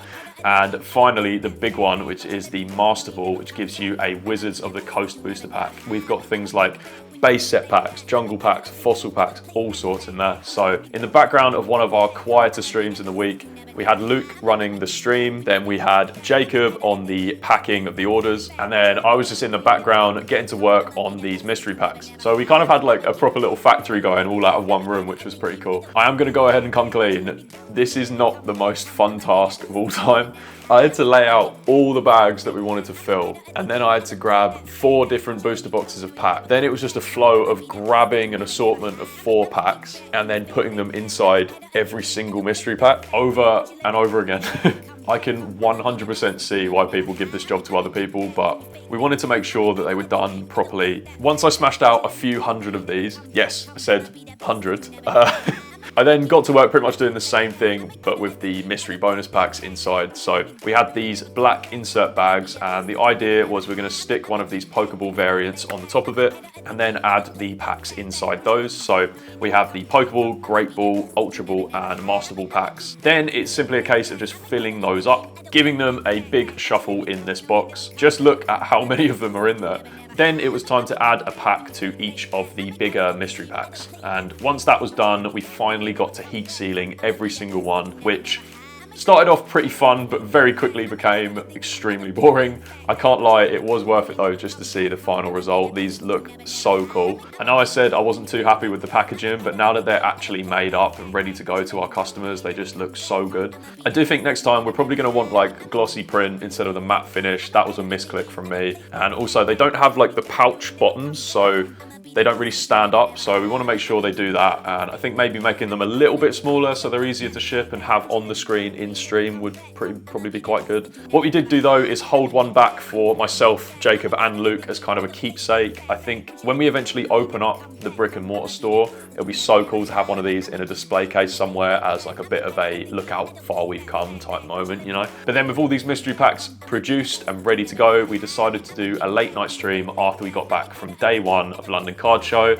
and see how they performed with our followers. If you don't know already, we primarily stream over on a platform called Whatnot, where it's essentially like a live card show all day, every day. There's loads of different TCGs on there, from Pokemon, Magic to One Piece. And then there's even things like designer clothes and trainers. There's really something for every type of collector on there. And what's great about it too is you can talk directly to the sellers, and each stream is more of a show. It's just like a really fun buying experience. So if you're not on there already, definitely head down to the description and sign up using my link. You can get yourself £10 to spend to try it all out for free. We're on there multiple times a week and have a bunch of other YouTuber subscribers in the chat, so come along and see for yourself. I'm gonna be completely transparent, right? So I've always thought that these mystery packs were a really good idea, but I was really hesitant about them as well, purely because of all the backlash people like PokeRev get for selling these types of products. And it was just so important to us that we keep these as fair value as possible so that people get really great things out of them and we're not just overpaying for things. But as soon as the stream started, we'd already sold like 4 or 5 of them before we were even ready to sit down and start opening them. They were flying out the door on stream, and it was honestly just so cool to see, especially given how slow January has been for us.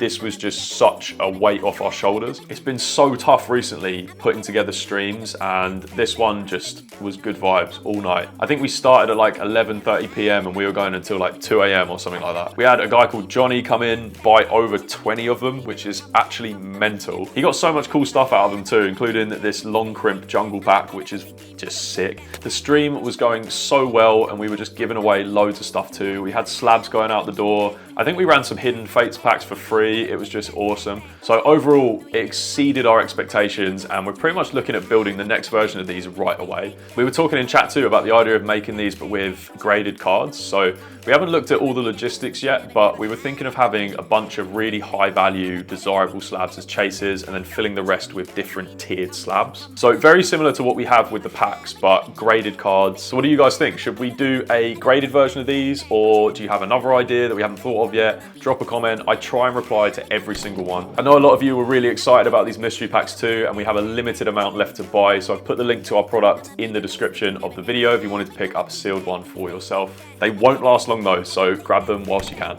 So overall, a bit of a weird month for us, but we've got a big month ahead. I've just come back from London Card Show this weekend and I've got so much content to sift through and start editing. So make sure you hit subscribe so you don't miss any of the videos I've got coming up. Also, we'll be streaming again this Wednesday over on Whatnot using some of the London Card Show pickups. So be sure to use the link in my bio, get yourself £10 for free and bookmark our shows so you don't miss them. And I will catch you very shortly in the next one. Whatnot just dropped a major update that is changing everything about live selling. Some sellers are losing money and some are just struggling to adjust. But could this actually be the best thing to happen to us? If you're new around here, my name is Max and I've been documenting every step of building my Pokemon business right here on YouTube.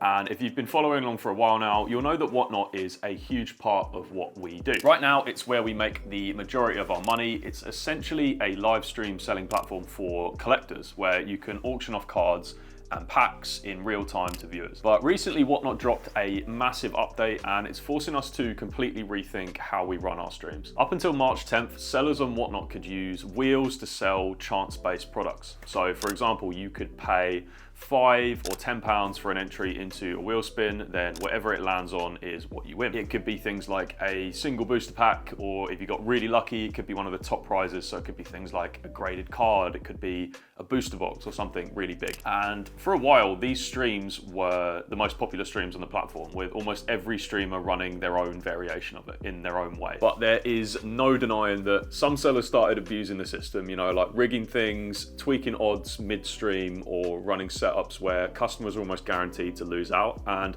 obviously Whatnot caught onto this, and they have now introduced something called surprise sets. Now, if we're being real, they're basically just wheels, but with one big difference. It's all run by Whatnot itself. Instead of a seller manually spinning a wheel, they actually upload 100 items into the surprise set.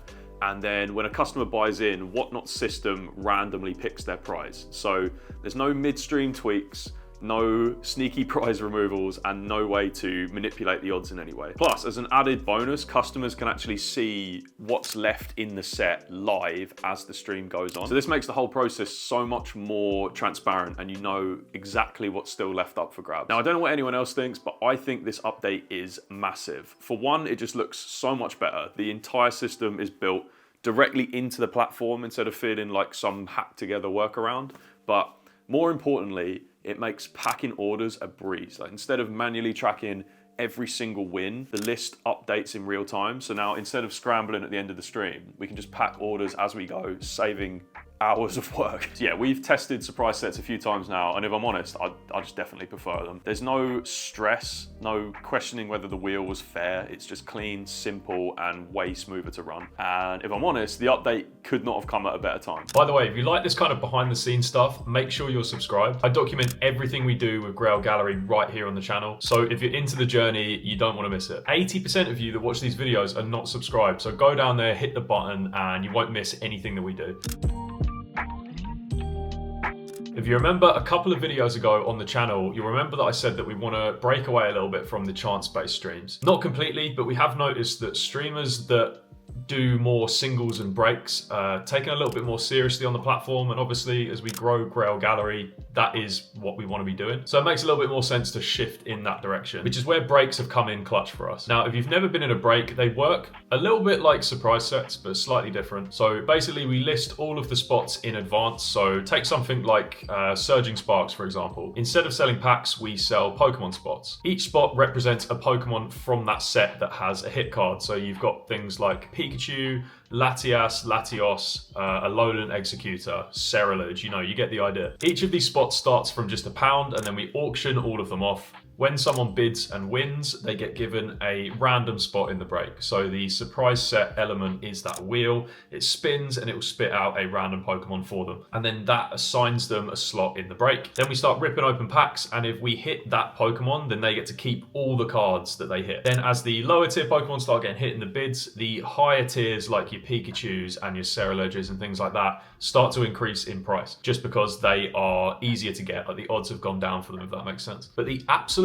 best part about breaks for us is it doesn't even matter what price they sell for. So typically with surprise sets, we're always trying to, hit that break even spot, but with breaks, it just doesn't matter. Instead of relying on high bids to make money, we base the number of packs we open on how much money has gone into the break. So let's say we picked up Surging Sparks booster packs at £4 a pack, and we wanted to make a 30% margin. That means we price our break at £5 per pack. So let's say every £50 spent on the break, we add in 10 packs to the break. That means that our margin is always locked in from the start, so we don't need to stress about trying to push the bids higher. And for buyers, it actually benefits them more to spend more money. Like if you think about it, if you land on the Pikachu SAR, which is so hard to pull, you're going to want to spend more money on the break to increase the number of packs that we open, because more packs equals a higher chance of getting that hit. It's just a really cool concept, and it feels so much more aligned with the hobby. And personally, I just prefer these streams more. They're just so much more chill. They really feel more like collecting, and they don't have that casino feel that a lot of Whatnot streams do have. So we've been leaning into these heavily, especially with Japanese 151. We managed to get a ridiculous amount of 151 boxes, not even at a good price, but just because we knew we wanted to open these up with our community, we knew that they would go down really well. We even hit a God pack the other week as well, which is crazy. Right now, our record for the amount of packs opened in a single break is 100, and I really want to break that record. So if you think you can help us do it, here's what you can do. You can click the link in the description to sign up to Whatnot, or scan the QR code on screen and get yourself £10 completely free to spend on one of our breaks when you sign up. We've got Japanese 151 coming this week. We've got Obsidian Flames. We've even got Paldea Evolved, which is going to go crazy. So make sure you bookmark all of our upcoming streams so you get notified when we go live, and come and get involved.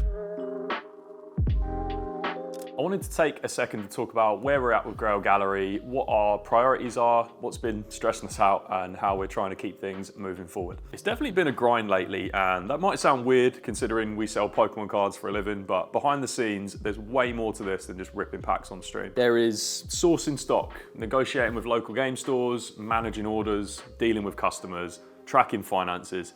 It never stops. And then there's packing. Oh my God, the packing. If you've ever sold and Whatnot, you already know how long this takes. With breaks, it's even worse because every order has to be triple checked. Each customer gets specific hits from a specific break, and when we're trying to run 5 or 6 breaks in a single stream, it gets pretty overwhelming pretty fast. Managing finances has also been a challenge. So we recently had to register for VAT in the UK, which means 20% of our margins now go straight to the government. And it's not just as simple as charging an extra 20%, because we deal with new and secondhand product, and there are different VAT rules depending on whether we're selling sealed products or singles or graded cards. So keeping track of all of it gets quite complicated and takes a lot of time. But honestly, the biggest challenge right now is balance. Both me and Luke are still working full-time jobs on top of running Grail Gallery. We haven't taken a single penny from the business yet. So every bit of profit we've made has been reinvested into more stock, better setups, and future-proofing the business. Right now, our main focus is getting the business to a stable point where we can actually pay ourselves properly without slowing everything down. And to make that happen, we've been building out a proper streaming schedule schedule so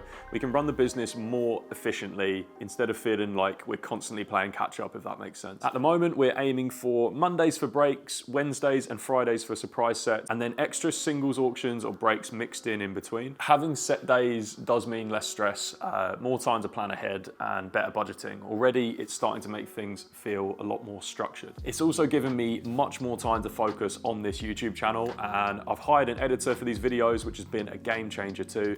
Not having to edit everything myself has freed up so much time for me. But even with these improvements, it's still a grind. Like most of my days, my routine is the same. I wake up, I plan and script videos, and then go to my job as a full-time UX designer. I get home, I go to the gym, I eat, and then I got to stream, and then I got to pack orders until midnight. And then it's basically time to sleep, and then I got to wake up and do it all over again. It is exhausting. Like, please know if you get into this business, it is exhausting, but I know it's gonna be worth it in the end. In 6 to 12 months, when YouTube and whatnot has grown to a point where we can just fully focus on that. On top of that as well, my house is an absolute mess. There are Pokemon cards and shipping supplies and stock boxes absolutely everywhere. I barely have time to clean because every spare second goes into streaming, packing, or editing. That's why we're really pushing to build out this website, because we need a way to make sales that don't just rely on live streaming. The site is definitely still a work in progress, but once it's up and running properly, we can sell stock in the background without needing to be live. Orders will come in automatically, and all we'll have to do is pick, pack, and then ship them. So that's where we're at. The last few months have been non-stop, but we're making progress, and every small step forward is bringing us closer to where we want to be. If you stopped by the stream recently, you might have noticed that things look a little bit different. I've been trying to put a lot of effort into leveling up the production quality because honestly, Whatnot is seriously lacking high-end streaming setup. There are a few sellers who do it well, but overall, I think there's a massive gap for a more polished, professional-looking live stream. Better overlays, better thumbnails, better audio, all that stuff, and it just makes the stream feel like an actual show. And that's exactly the gap that I want Grail Gallery to fill. So we've been tweaking with the setup, and let me tell you, getting it all running smoothly has been a nightmare. We're currently running everything through OBS, and at first I had it set up on my MacBook, but for some reason the audio just refused to work. No matter what settings I changed, it just didn't work at all. So eventually I gave up and I moved everything onto a dedicated streaming PC, and now it finally works properly. So here's the current setup. I've got the main camera, which captures the card openings and the hands-on part of the stream. Got one of these Osmo Minis as a face cam. This little thing is a game changer. It has built-in tracking, so literally follows me around the room automatically, which is weirdly helpful because now I don't have to worry about staying in frame. We've got some sick graphics running now, showing things like our social media handles and this YouTube channel, so new viewers can actually see where to follow us. And then finally, what you can't hear now is we have direct music integration, so we can now play music directly into the stream, which means no more awful tinny audio from a laptop speaker, making it sound like the music is being played underwater. So that's a massive upgrade. Honestly, been a huge step up in terms of production value, but there's still one major problem.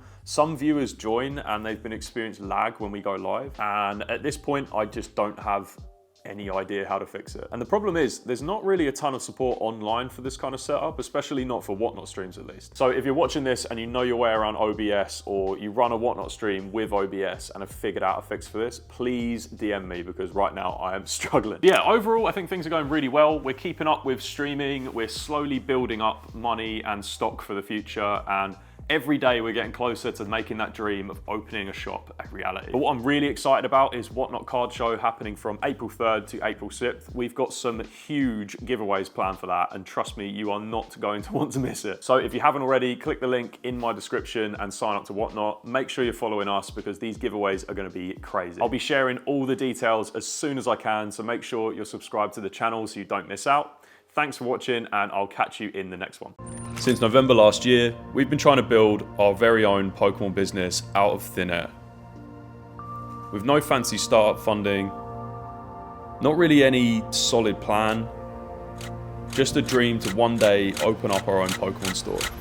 So when Whatnot asked us to be a part of their biggest event of the year, we did what any sane, well-prepared team would do. We said yes immediately, then gave ourselves about 10 days to work out what it is that we were actually going to do. This is the story of the biggest, most chaotic, and most important stream we've ever done. Okay, so if you're new around here, my name is Max and I've been documenting every step of building my Pokemon business right here on YouTube. Some of you know this already, but a lot of what we do is we sell over on a platform called Whatnot. Now, Whatnot is basically a live selling platform that lets you buy things like booster packs, singles, graded cards, and basically it's just a way to spend probably too much money on shiny cardboard, which to be honest, is what I always end up doing. Now, we use Whatnot mainly to build up cash and a bit of momentum whilst we're in the process of trying to get our own brick and mortar store. Now, you're probably wondering, what makes this event so different from everything else?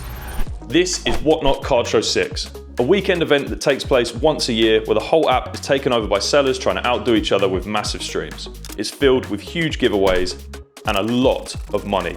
Whatnot reached out and asked if we wanted to be a headline part of their event, which basically means that the entire time you're live, your show gets pushed to the top of the list, which means a lot more reach, a lot more potential customers coming into the stream and seeing what we're all about. If we pulled it off, it could be a big boost in followers, a load more regulars to the channel, and a lot more fuel in the tank to grow the business. So all we needed was an idea. We'd left ourselves maybe 10 days to do this, which was a bit of an issue because sourcing Pokemon right now is an absolute nightmare. We knew we wanted to do something unique for the stream, but actually coming up with the idea was somehow the hardest part of the whole thing. The first idea we landed on was something I feel like everyone does, a vintage box break. So think stuff like Jungle, Fossil, Team Rocket boxes, things like that. So anyone that came into the shop that night and bought something would be entered to win a pack from the break completely for free. So we started making calls, asking around, and trying to find a box that we could actually get in time. But no one was letting go of their sealed vintage. And if they were, it wasn't arriving in under 10 days. What? No, you can't have a shower at mine. It was like 1 a.m. one night and I was scrolling Facebook Marketplace and I was genuinely considering driving 4 hours to pick up a Jungle box from a guy called Darren who had zero profile picture and typed it in all caps. That's when I realized we'd lost the plot. So yeah, that set us back. We lost days on this idea, mainly just because we didn't want to let it go, even though it clearly wasn't going to happen. So eventually we shifted gears and we started looking at modern sets instead. And then it hit us. Terrestrial Festival. What if we gave away every single evolution from the set, all graded in a PSA 10? I had genuinely no idea how much that was going to cost us, but it sounded so cool, so we ran with it. Now we just had to actually find them.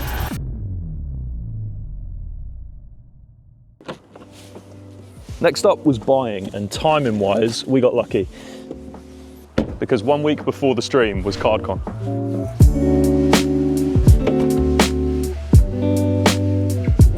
We had a decent bit of cash behind us, so we'd been streaming consistently leading up to the event, so things weren't looking too bad on that front. Plus we had some stock that we've been slowly building up over the last couple of months, which would be perfect for a stream just like this. The goal was to build out a stream with a proper structure, so having a few products that could act as main events to the stream, and then getting a few filler items to kind of run as quick flash sales to keep the stream moving. We were mainly looking for the good stuff, you know, like high-end booster boxes, graded cards, vintage packs, things that would really get people going when they come on screen. We did have one main priority, of course, which was picking up all of the Terra Festival Evolution cards. Without that, the whole idea just falls apart. I actually filmed a separate video for this where I try and buy them from different vendors all in one day, and you can watch that by clicking up here.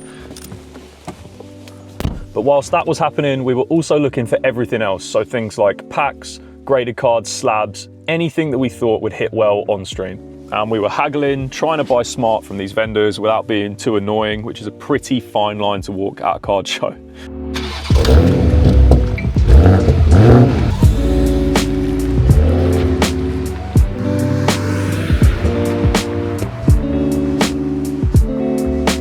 By the end of the day though, we left with 2 cars filled with stock, including all the evolutions, which was mad.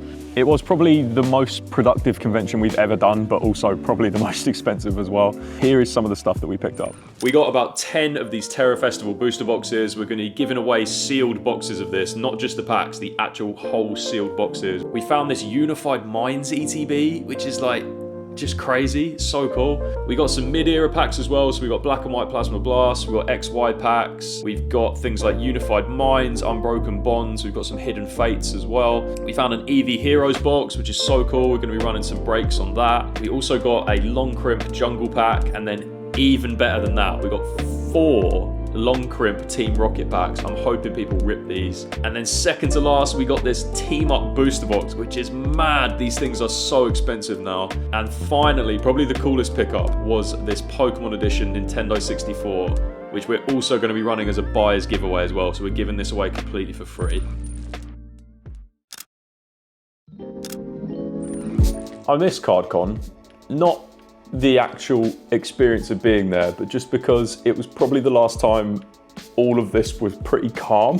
When we got home, everything started spiraling work-wise, so we had to get the entire stream ready. Every single item had to be added to the store. We had to take photos of everything. We had to plan out the order of appearance of the items so that we could get the flow right. We had 10 buyers giveaways to run, 10.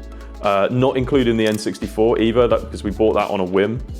So we couldn't just wing it and hope that it all came together. We actually had to plan out when things were gonna happen, which we're famously not very good at. We ended up mapping a giveaway out every 30 minutes with a highlight or a big thing happening in between, and flash sales to help people get into the giveaways at the last minute, which in theory sounds pretty easy.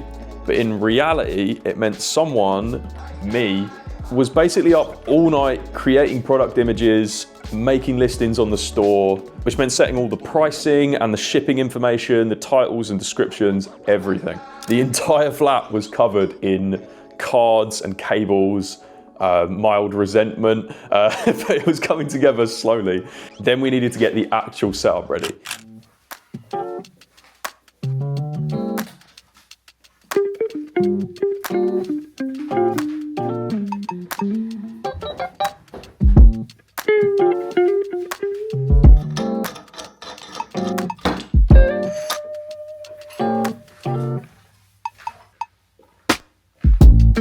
I moved the desk out of the office and into the lounge because I'm not sitting in a dark cupboard for 6+ hours. The problem with the office is it's quite a small room and it is right at the back of my flat. So there's no windows in the room whatsoever. So when you're sat in there for like more than 2 hours, you go a little bit crazy. I don't think it's a good idea to have me and Luke both streaming in that small of a room for 6+ hours. I just think it's gonna be so uncomfortable. And this is where we ended up with it all.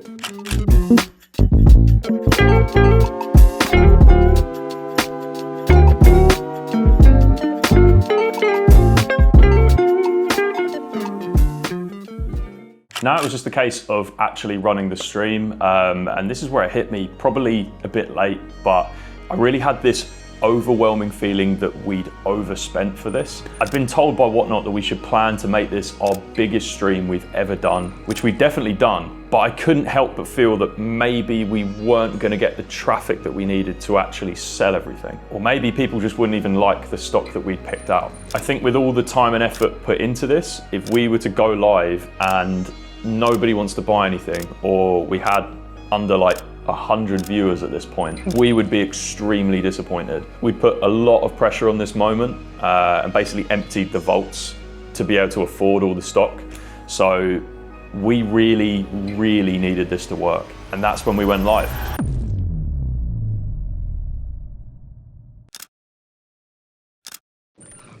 Okay, so we went live around 6 p.m. and we were immediately flooded with viewers. We'd been gassing this stream up for weeks now in Instagram and on other streams, so a load of our regular buyers all turned up, but then the real numbers started kicking in. Because of the Whatnot Card Show main stage feature, we were sitting around 200 to 300 viewers consistently pretty much the whole stream, which was a massive confidence boost, because if like 30 people turned up, I don't know what I would have done.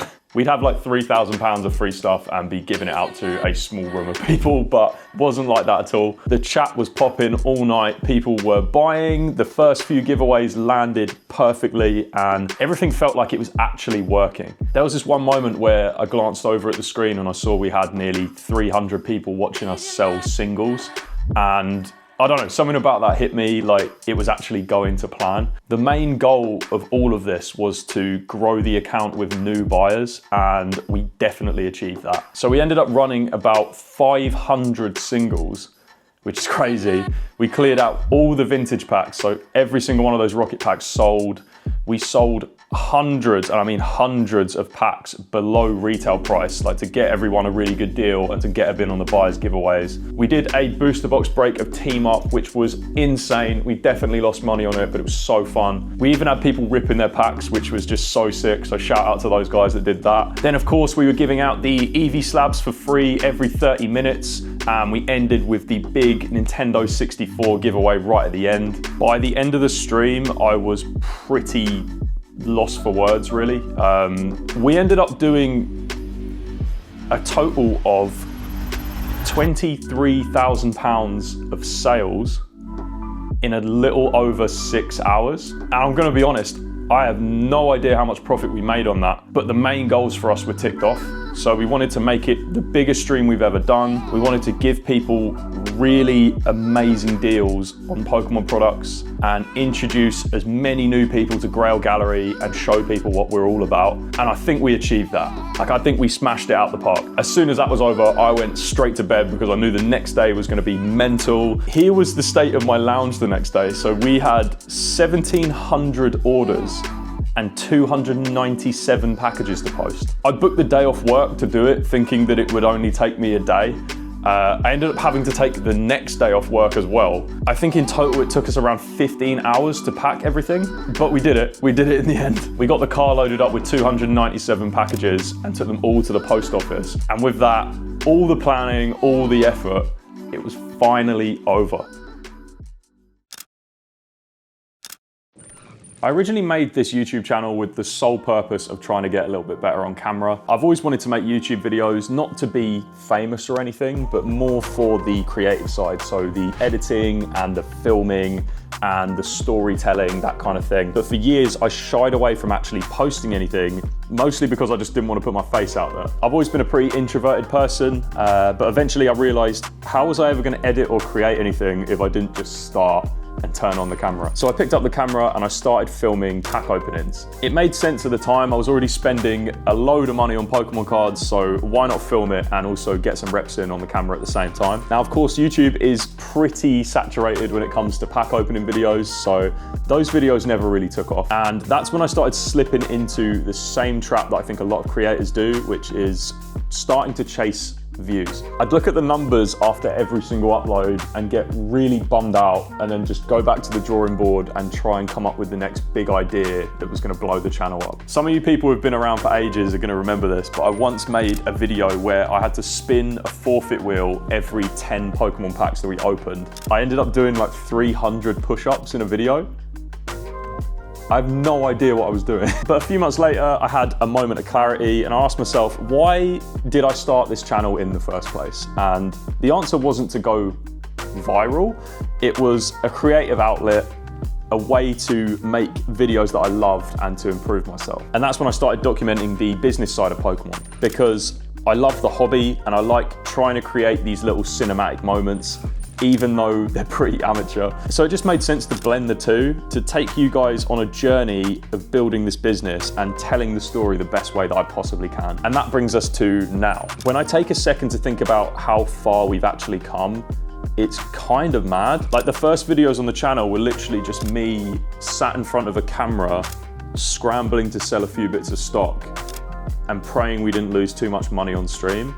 And now, fast forward to here, we're running 6-hour shows, selling out vintage packs, giving away PSA 10s, and hitting £20,000 in a single night. I think sometimes when you're so focused on what's next, it's quite easy to forget about how far you've come in the first place. And man, we have come so far. None of it would have been possible without you guys being here to support us along the way. So whether you've been here since the early videos or this is the very first video you've seen, thank you, genuinely. You've given me a platform to express myself and to share the things that I love doing, and I cannot thank you enough. Lately, I feel like I've lost that purpose a bit. Like, I used to make videos because I wanted to, and right now I feel like I've been making them because I have to. And I think that's started to come across when I've been uploading my videos. It's only really just hit me now, which is why I wanted to tack this onto the end of this video. I want to get back to making the videos that you guys love. So the transparency of the business, the real highs and lows and the effort that you subscribed for. Somewhere along the way, as things got busier and the business started to grow, priorities just started to shift. But starting now, I'm resetting,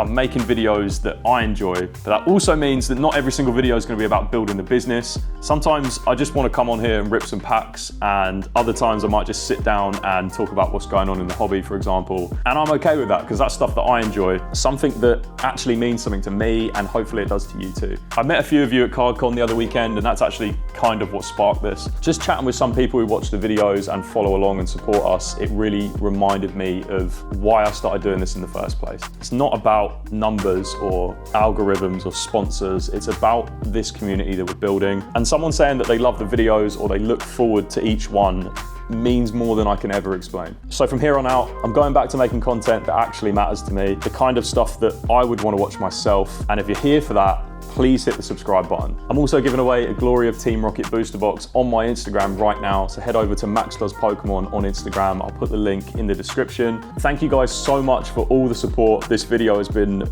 really hard to put together, so I appreciate you being here and watching, and I will catch you very soon. We've been building a Pokemon business for a while now, and when we started this channel, we were just selling cards from our personal collection to get by.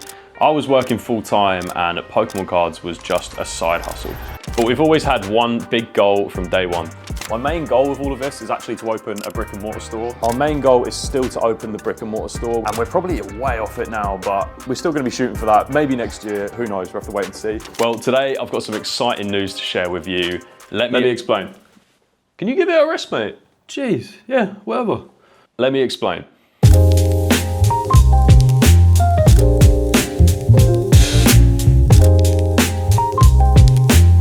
Welcome back. If you're new around here, my name is Max and I've been documenting building my Pokemon business from scratch right here on YouTube. And I can't really believe I'm saying this, but we're getting a shop. It's not just a future goal for the business anymore. This week, we officially started the process of signing the lease for our very first brick and mortar store. And here's exactly how we got there. This is the Graded Gallery, not to be confused with Grail Gallery, our own brand. They're a local trading card store based in Birmingham, and we've been working with them for some time now. Luke has been building up a good relationship with the store owners for the last few months, and it's actually where we get a lot of our stock from. For example, when Journey Together launched in the UK, we were able to run live box breaks on stream, and it was probably one of the coolest streams we've done to date. If you do want to check out some of our live streams, by the way, you can do so by clicking the link in the description or scanning this QR code, and you also get yourself £10 free to spend on your first stream. We pulled some crazy cards that night too, basically all the big hitters that people were hoping for. They've helped us get sealed products, they've helped us get graded cards at really fair prices for our stream, and we definitely wouldn't be able to run the types of streams that we do or even get to the place that we're really at now without their support. So we've always had a lot of time for the guys over there at the Graded Gallery. They ended up approaching Luke and I, it's got to be a few weeks ago now, with the idea of opening up a franchise of our own with their help.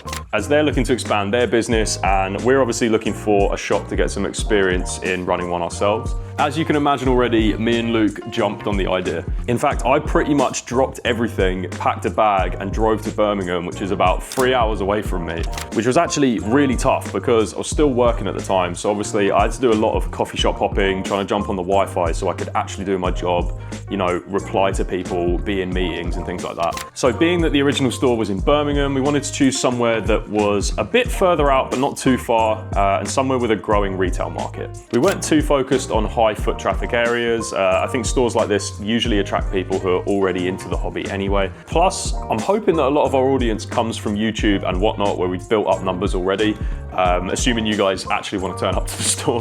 For example, the original Graded Gallery store is not in a really busy high street, and then other stores like Collector's Card House, for example, are not in really highly populated areas. Not saying that we are nearly as big as Dean and Chloe, but I do like to think that we would get a draw from YouTube and whatnot and things like that. So after all our research, we landed on a small town called Rugby. Rugby is a town just outside of Coventry, which is where Luke already lives, and it's also got really reasonable shop prices. So we booked in some viewings with a local estate agent and we started looking around some of the places.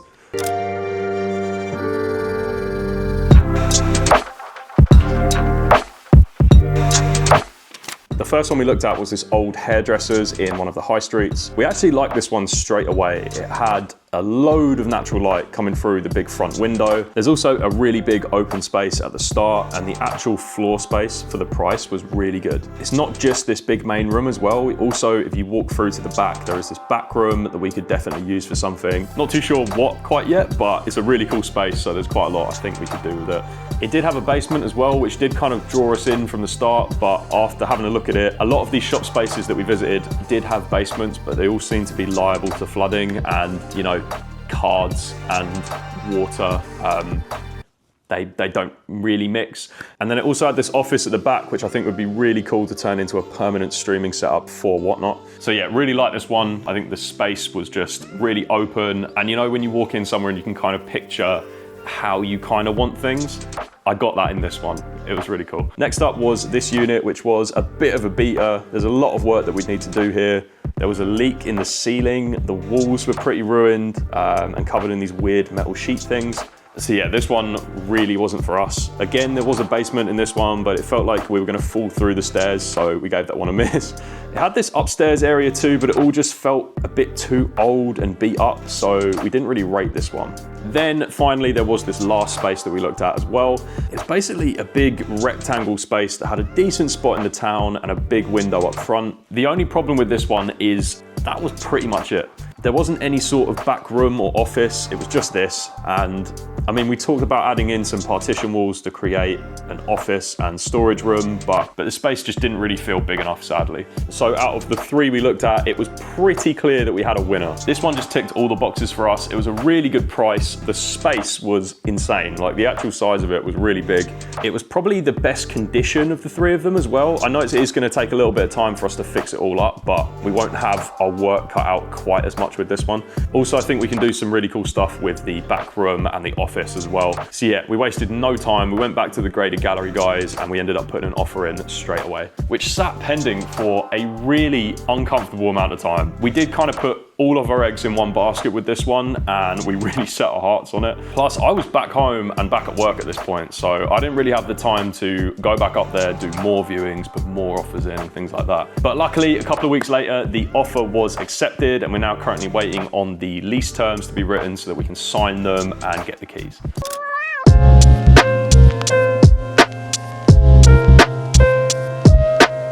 Now, I really wanted to end this video with a cool shot of me going to collect the keys and showing you guys around properly, but I was too keen to get this video out. I've already been telling people over on Whatnot that we're getting a shop, so I had to tell you guys the news properly. It's only kind of hit me now that this is all happening. And look, I want to be real with you guys. I quit my job last week. I've still got my notice to serve, which is around 3 months. So I've still got some paychecks coming in. There's a little bit of security, and there is still a little bit of work to do as well. But this is very much real now. And because of where we decided to open the shop, I am 3 hours away, which means this week I've been trying to sort out moving out of my flat. I know the Max Does Pokemon casting couch is going on a road trip. So yeah, I'm looking for new places to live up near the shop, moving away from family and friends, and completely moving my whole life for a Pokemon business, which sounds absolutely crazy to say out loud. One, because it's Pokemon. If you told me last year I'd be packing in my very secure job and moving 3 hours away to open and sell Pokemon packs, I would call you crazy, but that is exactly what's happening right now. I always knew deep down that we'd eventually get our shop, purely based on the work that we've put in. Like, me and Luke are super dedicated to this, but I just thought it was gonna be months, maybe even years down the line from now. But here we are, and I'm gonna take you guys on the entire process with me. It's not just about having the shop as well. Like, we wanted to build something that feeds back into the streams and something that makes the YouTube content better, that grows the whole thing as a brand. The shop is a step towards that, but it is a much bigger picture. I've always tried to be as transparent as I possibly can on this channel. I think that's the real reason why a lot of you do like the videos in the first place. So I'm going to be documenting all of the process. I'm going to be showing you guys the design of the store, how we end up fitting everything, the cost of everything, more importantly, stock in the place, and of course, actually opening up the store so you guys can come and visit and say hello. I'm not sure how I'm going to do that yet, whether it's going to be through like daily vlogs or more videos like this one, where it's like the more traditional recap of the business week and things like that. I also have no idea when the shop is actually going to open, but what I do know is this is the biggest thing that we have done yet, and I cannot wait to go on that journey with you guys. So if you're not already, hit the subscribe button and you can join us for the ride. A quick one before you go too, we've just put in an order for the new Grail Gallery Mystery Packs version 2. You guys loved the last one so much, and I can't believe it's taken us this long to get version 2 out, but in these packs, we've got 4 booster packs from the Scarlet and Violet era, plus a mystery bonus pack, which is seeded as follows. We've got the Pokeball tier, which is your minimum guarantee, so you're guaranteed at least a Sword and Shield era pack. Things like Brilliant Stars, Evolving Skies, if you get lucky, things like that. The Great Ball tier, which is 1 in 5, and that gets you a Sun and Moon era pack. We had Team Up in there last time, Hidden Fates, and all the other favorites.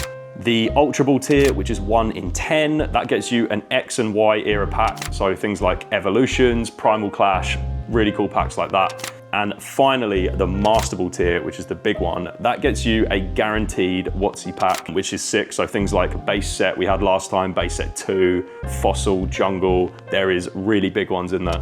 We had a load of fun with these last time when we sold these, and I can't wait for these to land near the end of